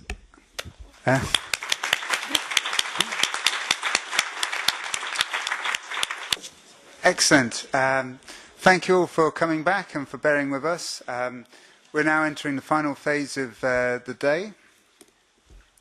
And so for our next panel, I'm going to slightly change the order, but I'd like to introduce you to Martin Willem, Ika Barbero, and Umut Erol. Thank you. Yeah, thank you, Jack. I'll start this little round, which is now going to be 3 people in the same time, so that's pretty challenging. The logo you see in front of you is an NGO I'm heading in Berlin.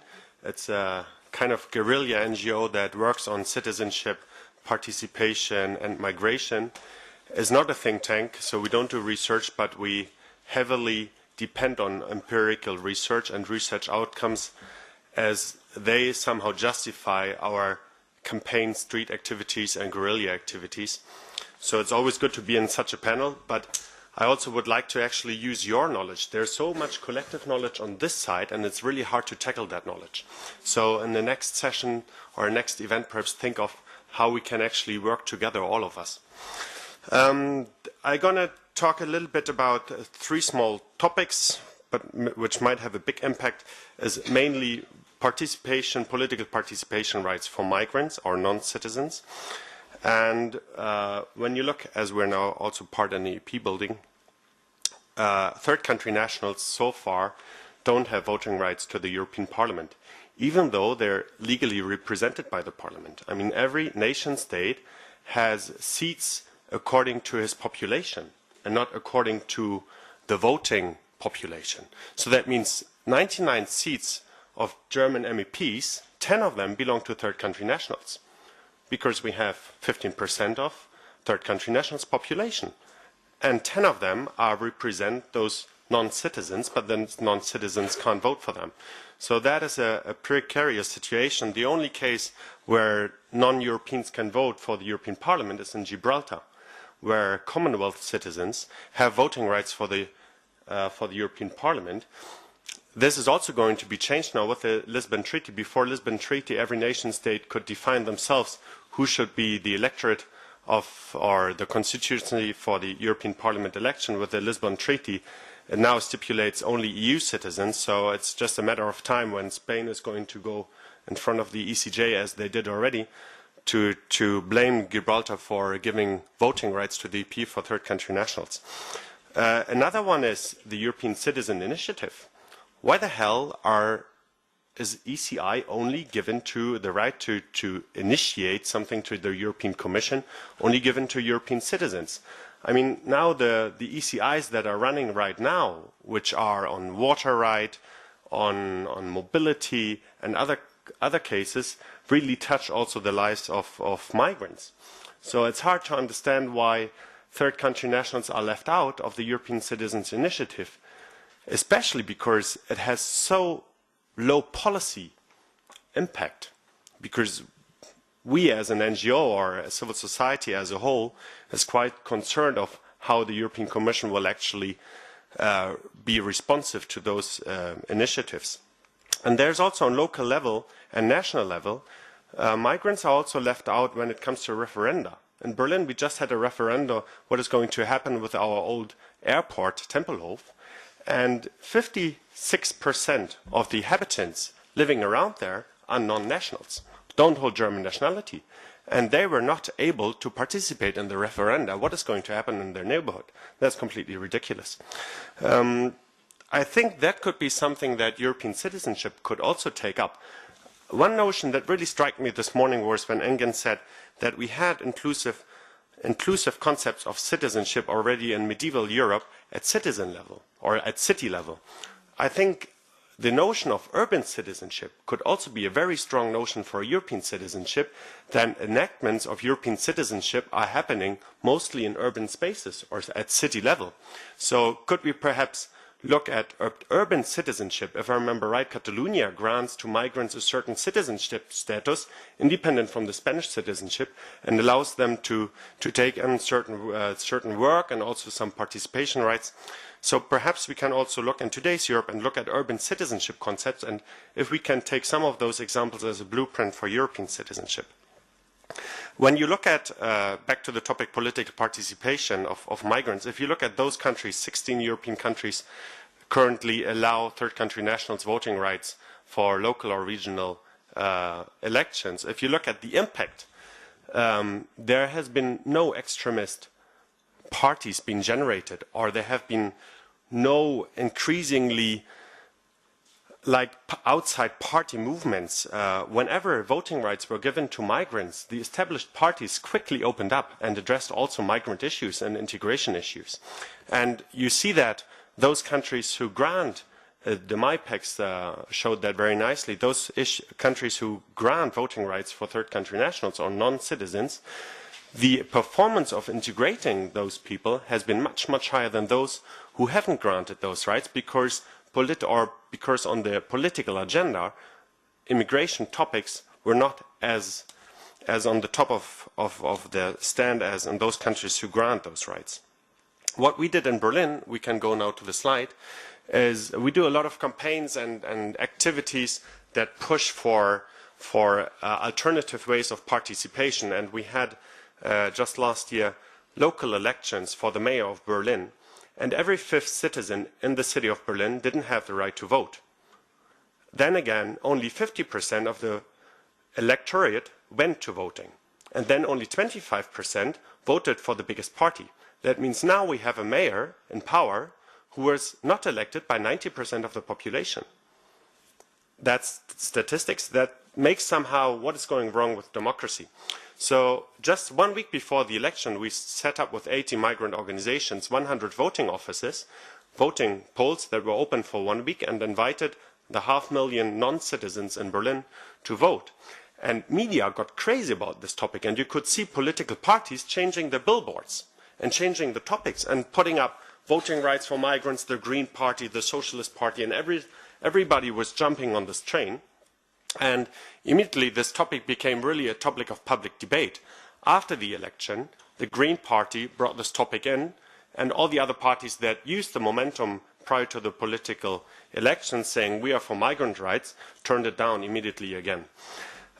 So we're trying to find ways that allow participation at local level that go beyond mere voting rights. And we're working with Citizens Council, we're working with participatory budgets, and we're working especially at district level with administration and do participatory processes in which we include migrants. And so far it has been shown that the diversity that comes with the migrants and this collective knowledge is really making decisions better and more sustainable. So that diversity is, the business case for diversity has been really pragmatically shown now in city administration when it comes to budgets, to parks, to education. And yeah, I think the diversity that bring the immigrants into Europe is really the future to tackle those issues we have on democracy, social issues, and so on. That's my 5 minutes. Thank you.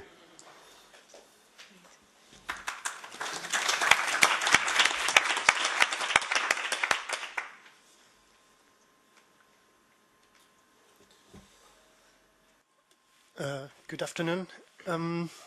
My presentation is going to be quite similar to what Martin was talking about a few minutes ago, but I think it has similarities and some other points that are relevant to mention. For years, Europe has been the scene for migrant struggles. Martin has talked about Belgium, but we need to go back some years, some decades, like 1996, where in France around 400 post-colonial migrants coming from Mali, Senegal, or Guinea occupied the two churches, the Church of Saint Ambroise in Paris, and later, after many evictions and many detentions and expulsions, they occupied also the Bernard de la Chapelle. They became a political and collective symbol. They were called the sans-papiers, that has resonances for the last 20 years. I also want to mention the occupation of churches in the city of Barcelona by also migrants coming from all around the world. In this case, they were called sin papeles, the Spanish version of sans papiers. They occupied these churches, 11 churches, in all around Barcelona for 47 days, and 13 of them were in hunger strike until the government, the Spanish government, recognized them as legal and legalized them as subjects.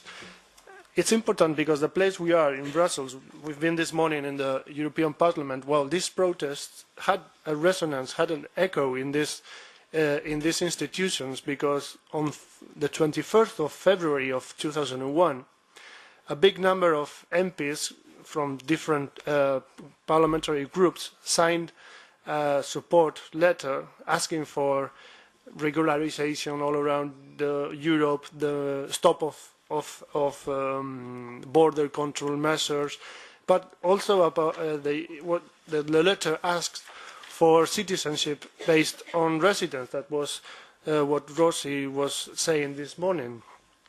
I think you can still find the speech by Alain Krivine in the Parliament, and I recommend you to listen to it.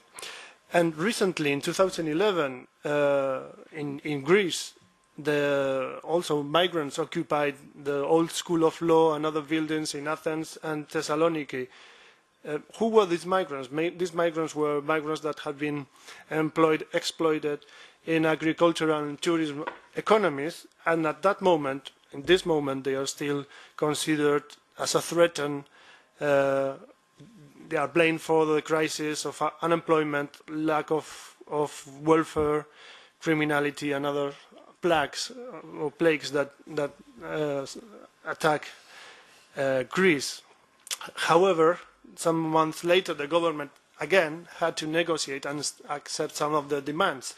And I think the example that Martin talked about, Belgium, again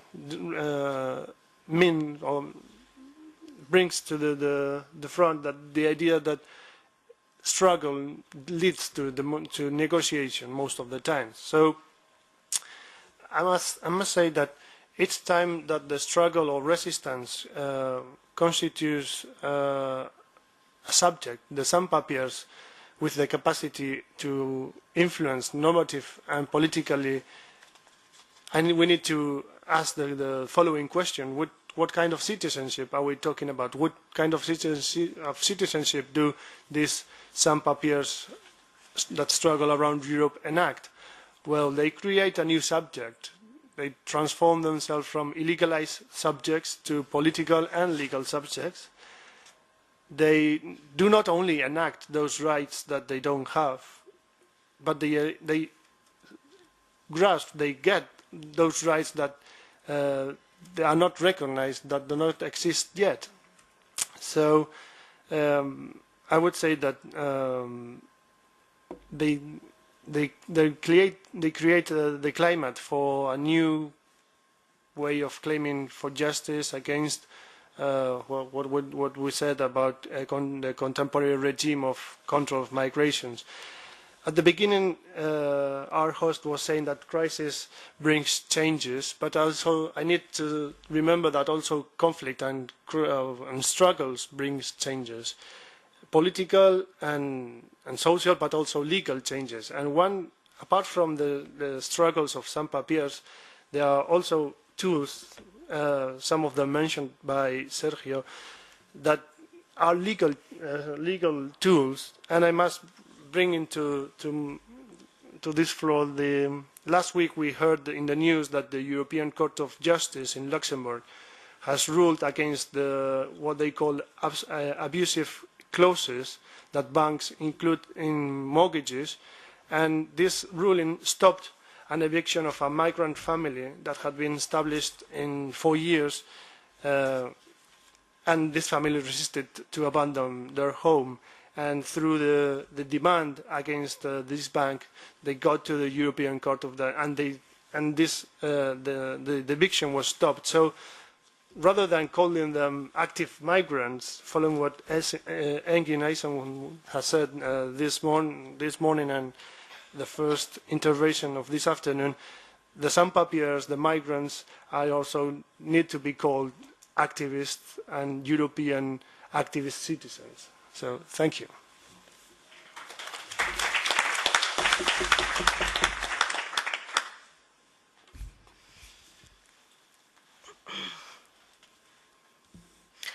Hello, hi. First of all, it's been a great pleasure to be here today and to hear these really exciting discussions, interventions, presentations.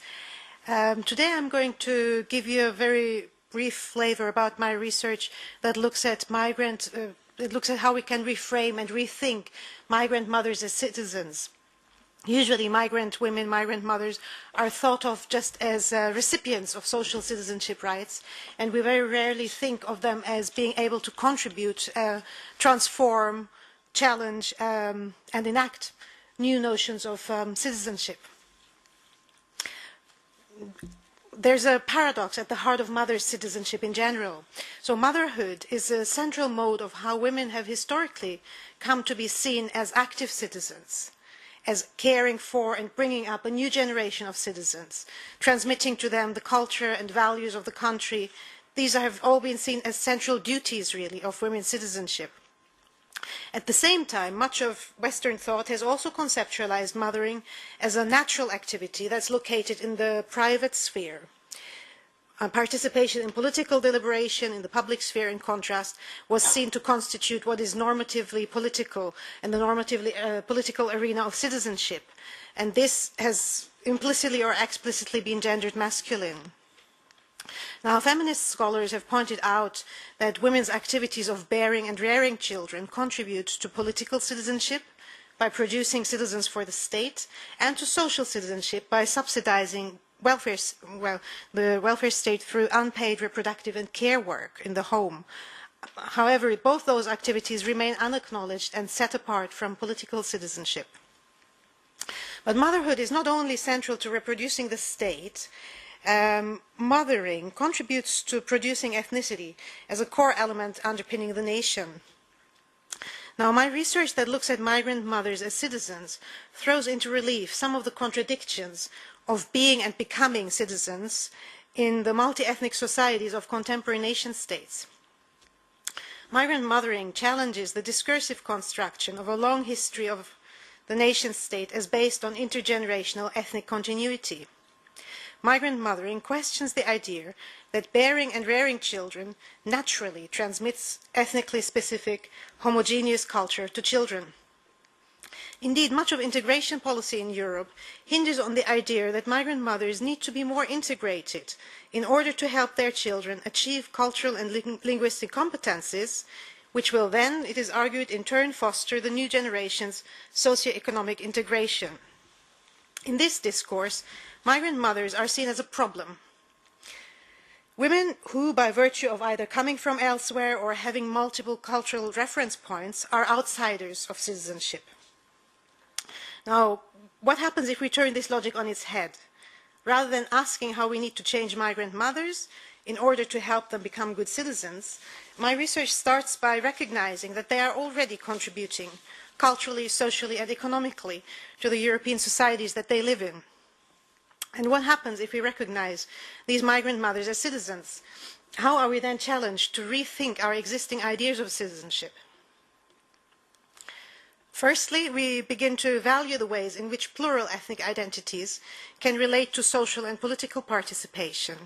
In that sense, perhaps questioning the boundary between European and non-European that we've been talking about all day, actually. So migrant women bring in qualities that have been expelled from the constitution of the national or European public. And in that process, they transform established notions of citizenship.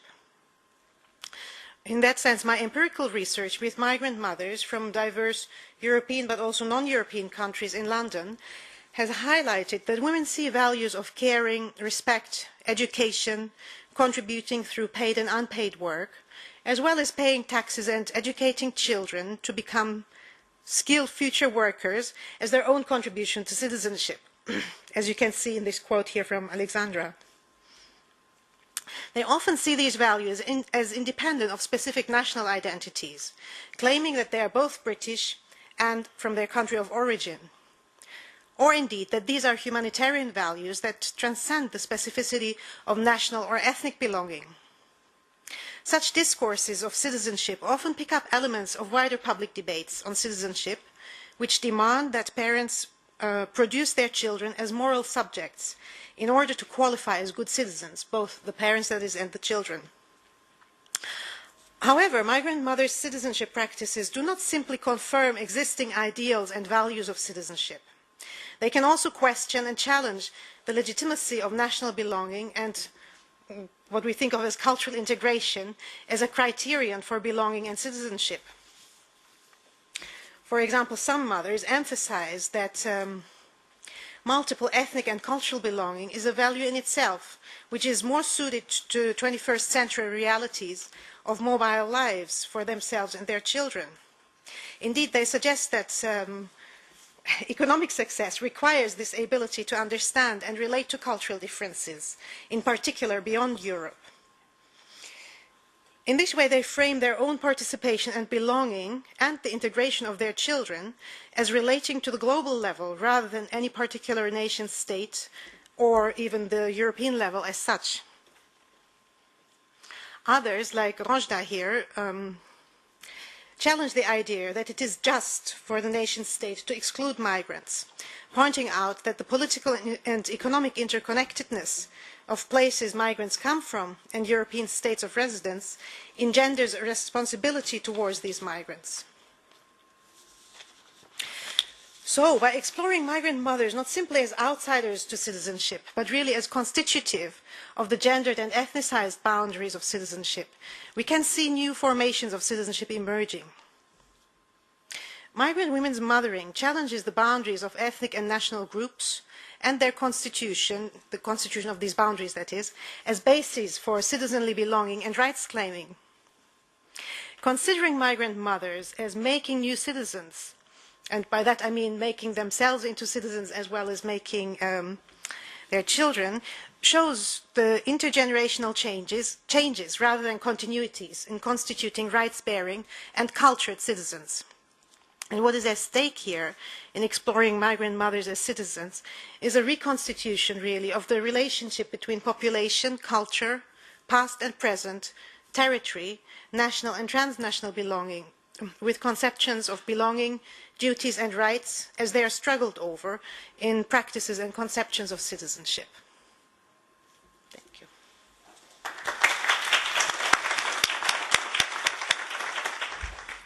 Thank you all very much. Unfortunately, Martin will have to be leaving us shortly, but please don't see that as an indication of his unwillingness to enter into discussion with you. I'm going to move straight on to the final panel, which will be Anis Fer-Ege and Niccolo Milanesi. Thank you.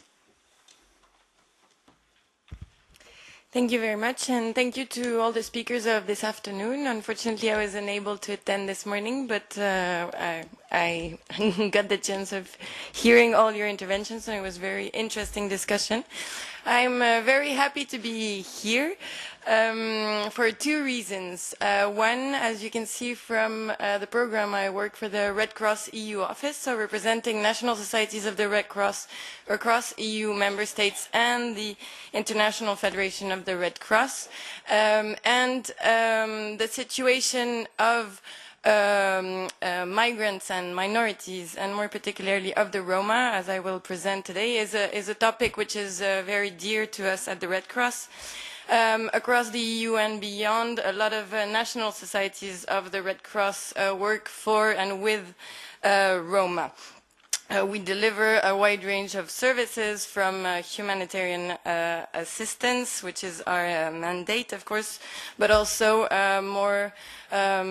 several activities for promoting social inclusion, access to education, the labor market, and health programs. We have a European Red Cross thematic Roma network since 2005 to facilitate exchange of experiences and to promote cooperation across borders. But the second reason which I wanted to mention, and which will be the main focus of my intervention, is that I had the chance to be an Enact project partner until 2011, and it is in this context that we carried out research on the situation of the Roma, more particularly in France during summer 2010. So we were looking at the enjoyment and access to EU citizenship rights of different groups. We're first looking at the transitional arrangements to which EU citizens of Romania and Bulgarian origin were subject to, and which impact this had on the understanding of citizenship. And of course, as the Roma affair unfolded in France, we looked more specifically at what was happening there, and to try to investigate what was the activist response to it. So I will just briefly remind the facts of the case. As you know, or as you may remember, in July 2010, the French President Nicolas Sarkozy delivered a very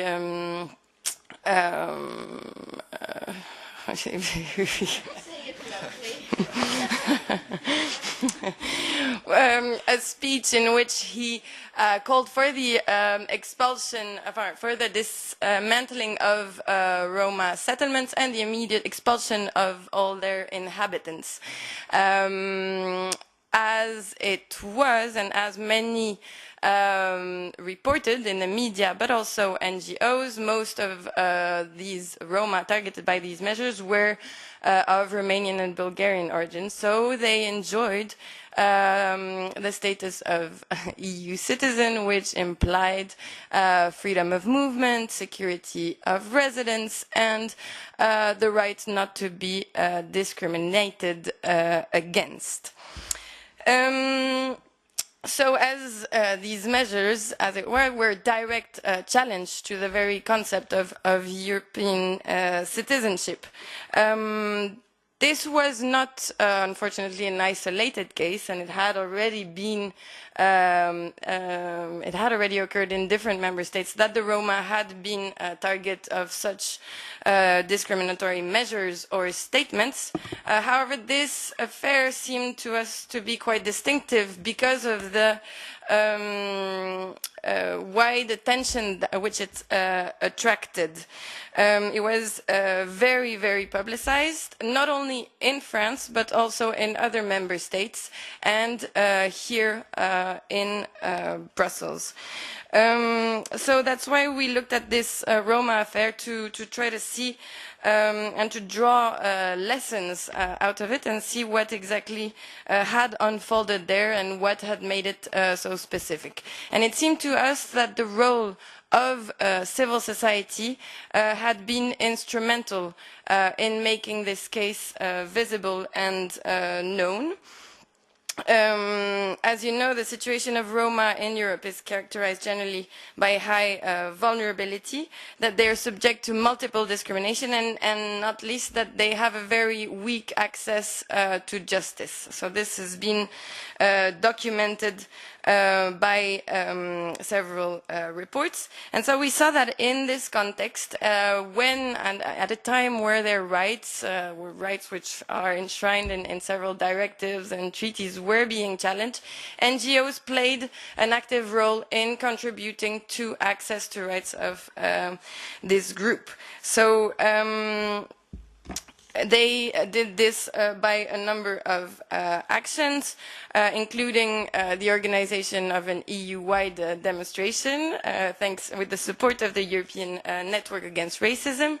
They documented violations in France as well as upon return of the Roma to their country of return to make the facts of the case clearer and better known, and providing legal assistance to filing claims to challenge their evictions. In doing so, they invoked European norms and called upon EU institutions to act to condemn the French practice. In doing so, they conveyed what their definition of European citizenship was, or what it should be, and emphasized the role which EU institutions had to play in this context. Unfortunately, the European Commission did not respond as it had been hoped. It did condemn France in some interventions, but it merely required France to change the legal framework without trying to halt what was discriminatory practice, neither by investigating further and challenging France before the courts for its actions.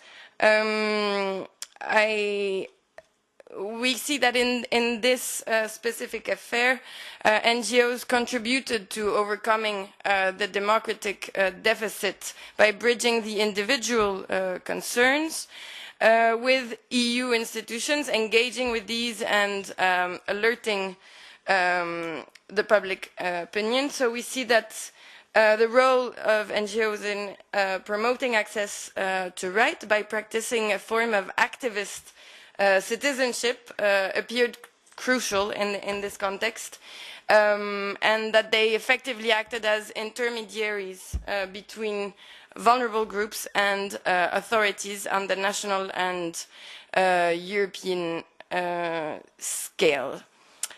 And that in the context of groups which are so vulnerable, it is indeed a central role. But I'll now leave the floor to Nicolo to build upon this and to see how European alternatives did also react and intervene in this affair. Thanks, Anais. I'm Nicolo Milanese from European Alternatives, which is a citizens' organisation, an activist organisation campaigning for democracy, equality and culture beyond the nation state. which has existed since 2007 or so. And up until 2010, we weren't at all active around Roma rights issues. We did things like run a festival, Trans-Europa Festival, write philosophical articles, do artistic kinds of actions, and so on. But we somehow all had the impression, the members of European Alternatives in the summer of 2010, that the actions of the French government in expelling the Roma struck at the heart of our whole mission. And so we were mobilized to try and do something about it. And what I'm going to try and say to you in very simple terms is the difficulty we had in expressing exactly what it was we were outraged about in a popular way. Because, of course, one can be indignant about the situation of large amounts of the Roma population and discrimination in Europe and all these kinds of things. But we had, and I don't think we were the only people at European Alternatives to have this sentiment, that somehow European citizenship itself was at stake. I mean, that's what Anais just said, and that somehow we needed to defend it and mobilize for it. And so we did various things over 2010. All the things that came to our minds, whether it be artistic interventions or speaking in the media or writing articles or all these kinds of things, to call on the European institutions to take action to not only stop discrimination against the Roma, but also to defend European citizenship from the attacks. In order to do that and to explain our campaigns, of course, you need some kind of worked out discourse. You need to, however performative it is, you need to say things that explain what it is you're doing in a way that is persuasive to other people who might then join to you or take action. And so for that, we needed a series of slogans to do so. So, difficult job of trying to think about what sort of slogans to use. The first one we started with, and we wrote articles and spoke in the media on that basis, was along the lines of, "We're all Roma now," by which we wanted to try and emphasize that somehow if it can happen to Roma on the grounds of them being Roma, it can happen to anybody on the grounds of pretty much any kind of discriminatory reason. We had problems with that slogan relatively soon on from people who consider themselves to be Roma, saying, well, if you say we're all Roma now, particularly me saying it, or other people who are not Roma, there's a risk that you're undermining or underemphasizing the degree of discrimination, also the degree of prejudice and perhaps material distinctions between us. And so we had some difficulty mobilizing, particularly with the Roma community, parts of the Roma community, on that basis. And so we wanted to change the slogan. Another issue that was so then we tried a slogan which was closer around European citizenship. We're European citizens, and this is unacceptable. The first thing to notice about that kind of discourse using citizenship, European citizenship, is that it was very unpersuasive and unattractive to most of the media and also most citizens. Very difficult to mobilize people around that basis. Also, it so happened that in over 2010, France were expelling Roma, which they're still doing, by the way, it should be pointed out. But also other countries were doing similar kinds of things. Notably in Germany, the federal government decided to send back a number of young people who could be considered Roma, who had arrived from the former Yugoslavia and didn't have citizenship, and it was decided to send back. And they weren't European citizens in the legal sense of the term. And so mobilizing on the basis of European citizenship became problematic for that. So we tried another slogan, which was Roma rights are human rights. The problem we had with that is that this doesn't have a necessarily happy ending, this story. This is just a series of failures. Roma rights are human rights. The problem we had with it, and I think it depends your reading of human rights, is that it didn't seem to express a sufficient degree of solidarity. We weren't just scandalized because we think human rights should be respected of all people, but somehow there was a feeling that members of the European community were being discriminated against in this way, and that was totally unacceptable, not only on human rights grounds, but also on the grounds that they're legitimate members of Europe as well. And based on what I've just said, our conception of Europe was also larger than the European Union. So this is an idea of political community. And so Roma rights, human rights, was not necessarily a strong enough slogan. We had another kind of problem as well, which I want to highlight to you, that one of the consequences, as I've said, of what France was doing is that it had knock-on effects in other European countries. So Germany thought they could do a similar kind of thing. The situation for the Roma in Italy got worse, and so on. We happen to have an office in Cluj-Napoca, which is in Romania, near the Hungarian border, where in December 2010, the mayor decided to essentially expel a Roma group from the center of the city to the outskirts of the city and put them in highly unacceptable accommodation close to the rubbish dump and the medical factory and so on, which was outrageous. And they justified it. We were there because we have an office there. They justified it along the lines of, well, if France can do this and consider it an answer to the problems, then who's going to stop us from doing so? And we were keen on mobilizing about that as well, because there's a kind of European contagion of lack of respect of European rights, which we wanted to protest about. Talking about European citizenship in that context, I mean, we organized a rally and all these kinds of things, but talking about European citizenship was pretty much a non-starter there as well. We couldn't say it's unacceptable to do this because they're European citizens. Firstly, because the idea of European citizenship had been quite decredibilized over the course of 2010, but also because the arguments came back immediately, yeah, but Europe doesn't have anything to say about this, it's not a cross-border issue, you know, there's subsidiarity, there's all these terms you can use to justify what's going on. And yet, for us, the link was very clearly there, and in the political discourse, the link was very clearly there from what France was doing with its cross-border dimension to happening on a very local level in Cluj-Napoca. So my conclusion from that experience is that, firstly, we need a citizen's notion of European citizenship. Part of the problem is that if we use the top-down legal notion, we get caught up into problems of subsidiarity and all this kind of technical legal jargon, which may be important, but isn't expressing the basic idea of what it means to be a European citizen. It seems to me only the European citizens can generate such an imaginary, as Rosie put it this morning. Secondly, that there's a danger at a European level that the notion of citizenship is a narrowly legal one, and we've seen from the Roma affair how political decision can trump legal decisions if we're not careful. And building a political Europe would also mean generating this kind of European solidarity.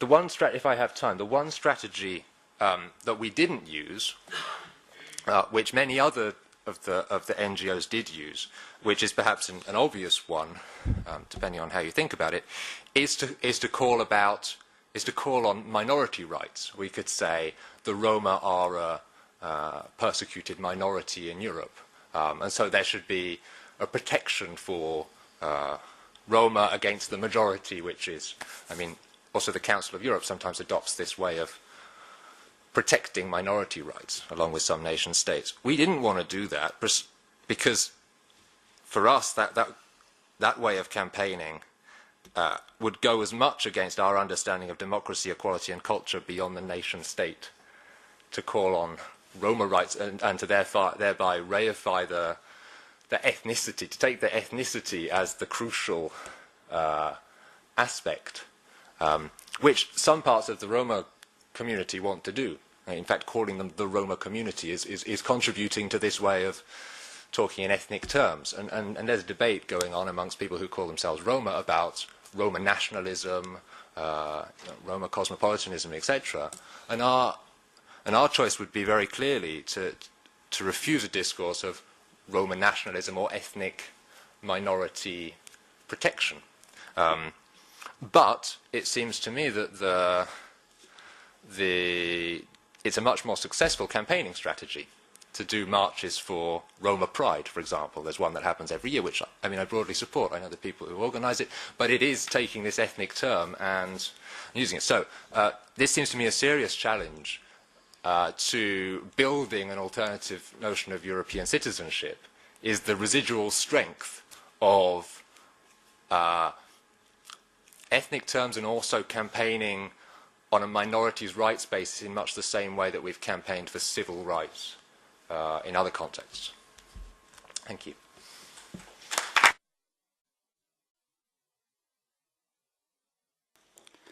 Thank you both very much. I'd now like to open discussion up to the floor. So are there any questions? Okay. Yeah. Yes. I don't have my question that formulated yet in my mind. I was expecting other questions. But maybe to come back to your last statement, Nicola, about the challenges of the ethnic kind of categorization that's applied.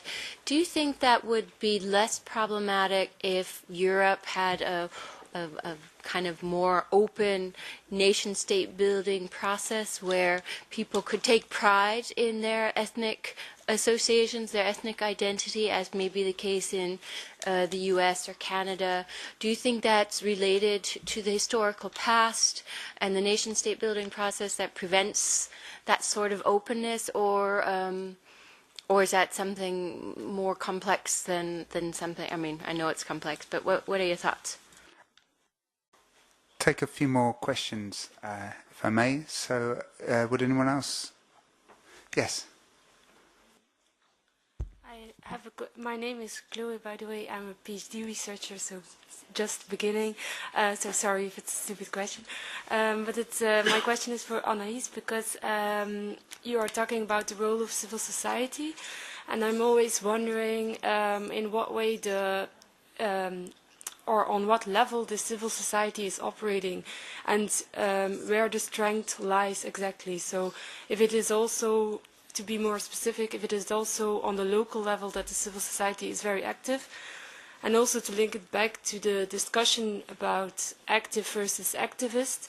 My research is about Roma, I forgot to say that, but when I look at the Roma policy, then always these references are made to local participation. The Roma have to engage themselves in their own inclusion and things like that. And then I wonder if you have some thoughts about, on the one hand, this civil society and the level on which it operates, and also the discussion about, is this then activist citizenship or not? So that's what. Sergio? Thank you. Thank you for your presentations. I was triggered by this slogan issue. And something that I was perhaps thinking about when listening to you is the role of equality and non-discrimination. That one of the beauties of European citizenship is precisely setting aside nationality, ethnicity, and other grounds for differential treatment, justifying differential treatment and inequality. So if you talk of Roma as equal citizens, Roma are equal citizens, I wonder whether that actually, positions the debate into the proper frame.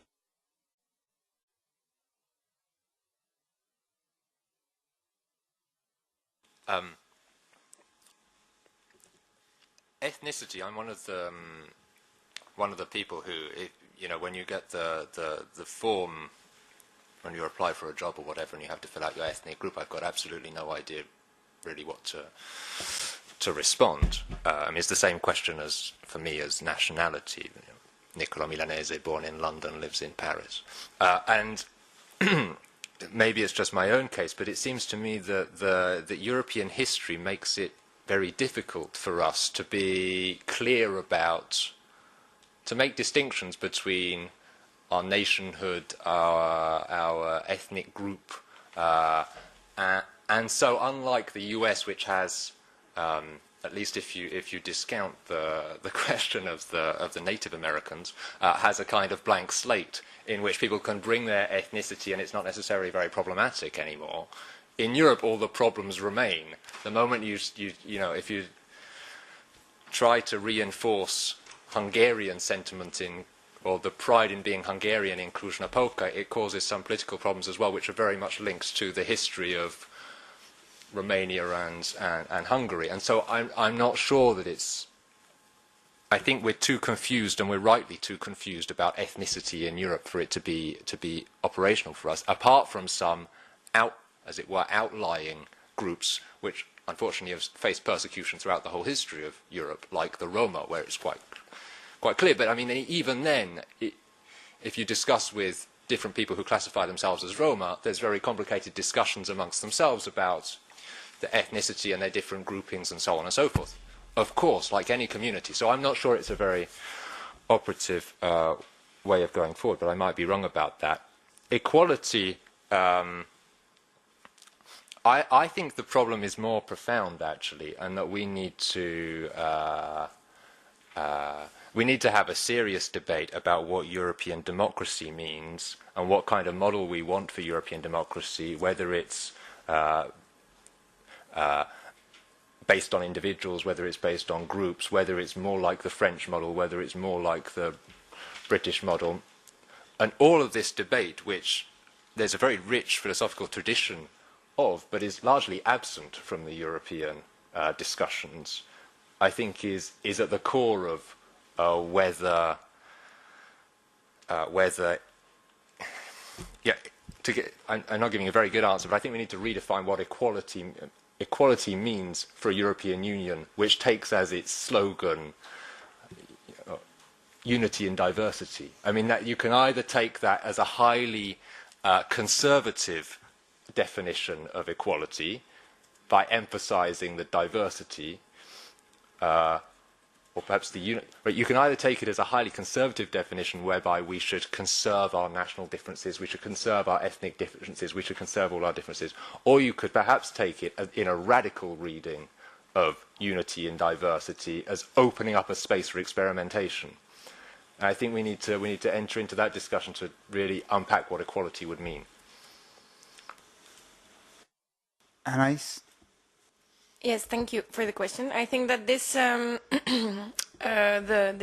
Roma affair has created a shift in the way in which NGOs act or are active or activist on this situation. We've seen that there's been a great disappointment regarding the situation, the way in which EU institutions had responded to their appeals, and as Nicola was saying, their expulsion of Roma continues to take place in many member states, in France and in other countries, but we hear far less about it. This is, I think, due to the lack of a decrease in trust and confidence by NGOs in trying to activate EU institutions on this precise matter, and to towards more a shift in providing services and focusing on addressing the needs of the Roma. And providing support and solidarity initiatives independent from EU institutions, while taking and maintaining and acting upon the importance of the EU dimension of linking up beyond the national level. And as you said, the Commission, in several documents, you can see that they rely on the role of Roma organizations and call upon their involvement and participation, but I think that this call should really need to be accompanied by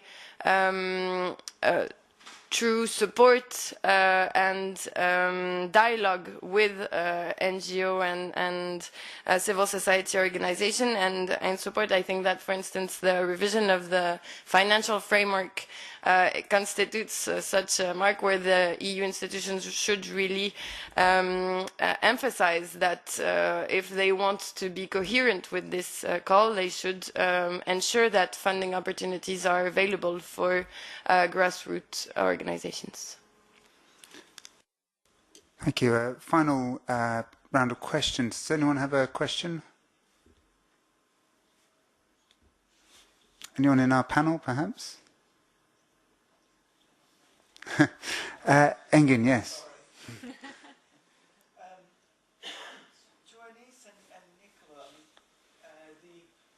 The question of race and racism.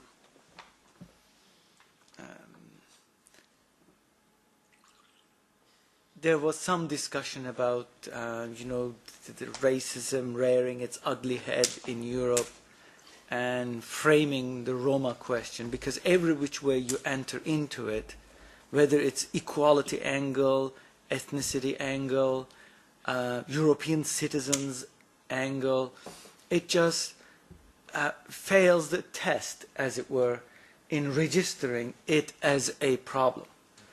And also it is a kind of thing that it is not supposed to happen, but it's also not enough to indicate that it is not supposed to happen. It doesn't have an effect. So this was one of the conundrums when the discussions were taking place amongst many people. What evidence is there to be able to frame this as a question of racism, and would that make any difference?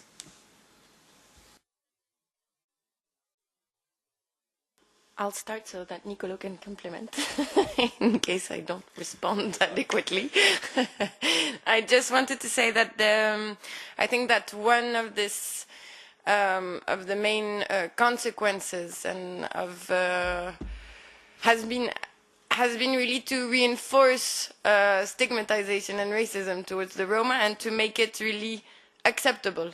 And you can see this and I think that, I mean, among my members, we see this, that there is now increasing acceptance that it is normal to refuse access to basic services to the Roma because it's just acceptable and it's not condemned by the political sphere. So I think that it's a key issue and that it has, I mean, further reinforced the vulnerability of Roma today in Europe.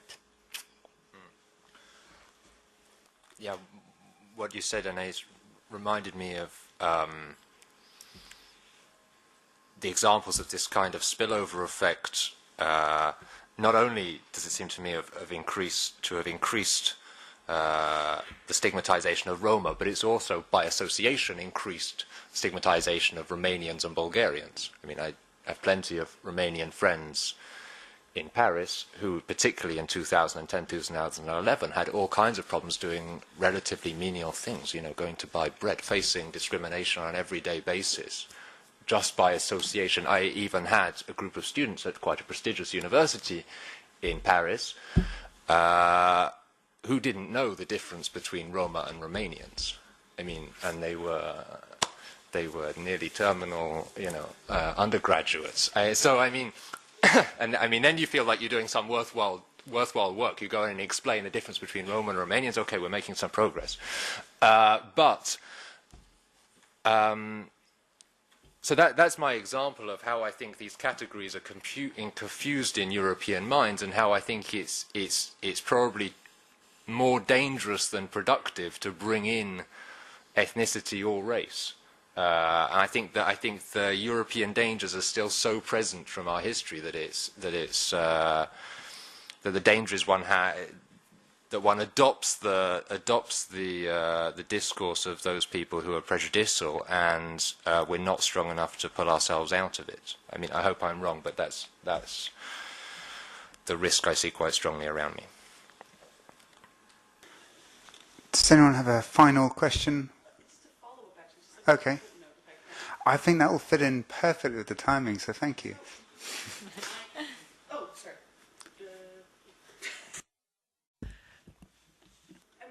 So one of the dangers of being stuck in the ivory tower is that I don't have the experience to, from your perspective, it's fascinating to hear your answer, but I also have, I'm thinking of what Martin said earlier about sort of the strategy that was used with the sans-papiers who went on the hunger strike in Brussels. I mean, it was something that had an impact on all of us at the university. We were very much involved. And the strategy basically was divide and conquer, right? A great old strategy. And my concern with your response now to the question was, if we cannot form some sort of transversal solidarity between groups that are being marginalized and excluded, are we not in fact giving in sort of to that great strategy of power, you know, or power in the non-Foucauldian sense, of sort of, you know, allowing us to be divided and conquer? I mean, I feel it's, at least theoretically, I strive to try to show the structures of exclusion and how those structures, you know, in a way do sort of, in a way, hop from different excluded categories. I mean, for me, the strength of the Roma question is that you see these same mechanisms of exclusion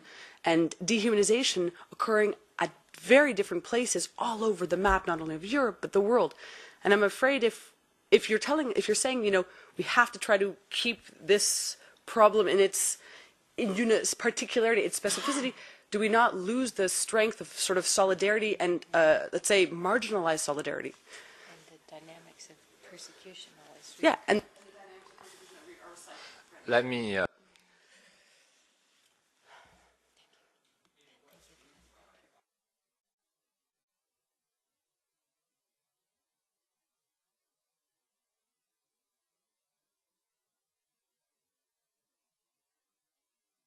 we're scandalized by the situation of the Roma, and we're also active around that.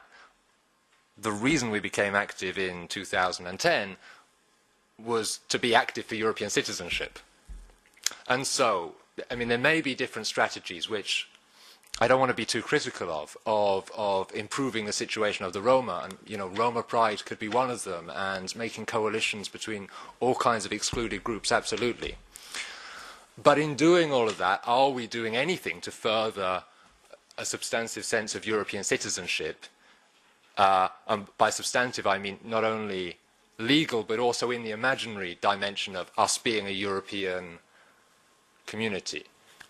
And maybe there's divergent answers to that question, but my fear is that if you take the route of ethnicity, you're not building that European citizenship.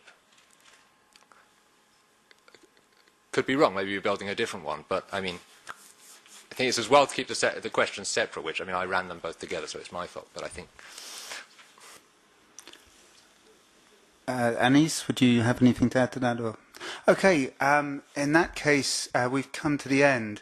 I do have quite a big list of thank yous. I promise I will keep to time after having demanded this of everyone else. But for this morning, obviously in the European Parliament, I'm grateful to thank Roy Tavares for hosting us and for the European Year Citizens Alliance. Coming to this afternoon, I'm also grateful to the European Economic and Social Committee for hosting us here. Also to thank European Alternatives for coming up with this idea and for sustaining it. I must thank Ika Barbero, Teresa Polano, and of course Lisa Pilgrim. Thank you.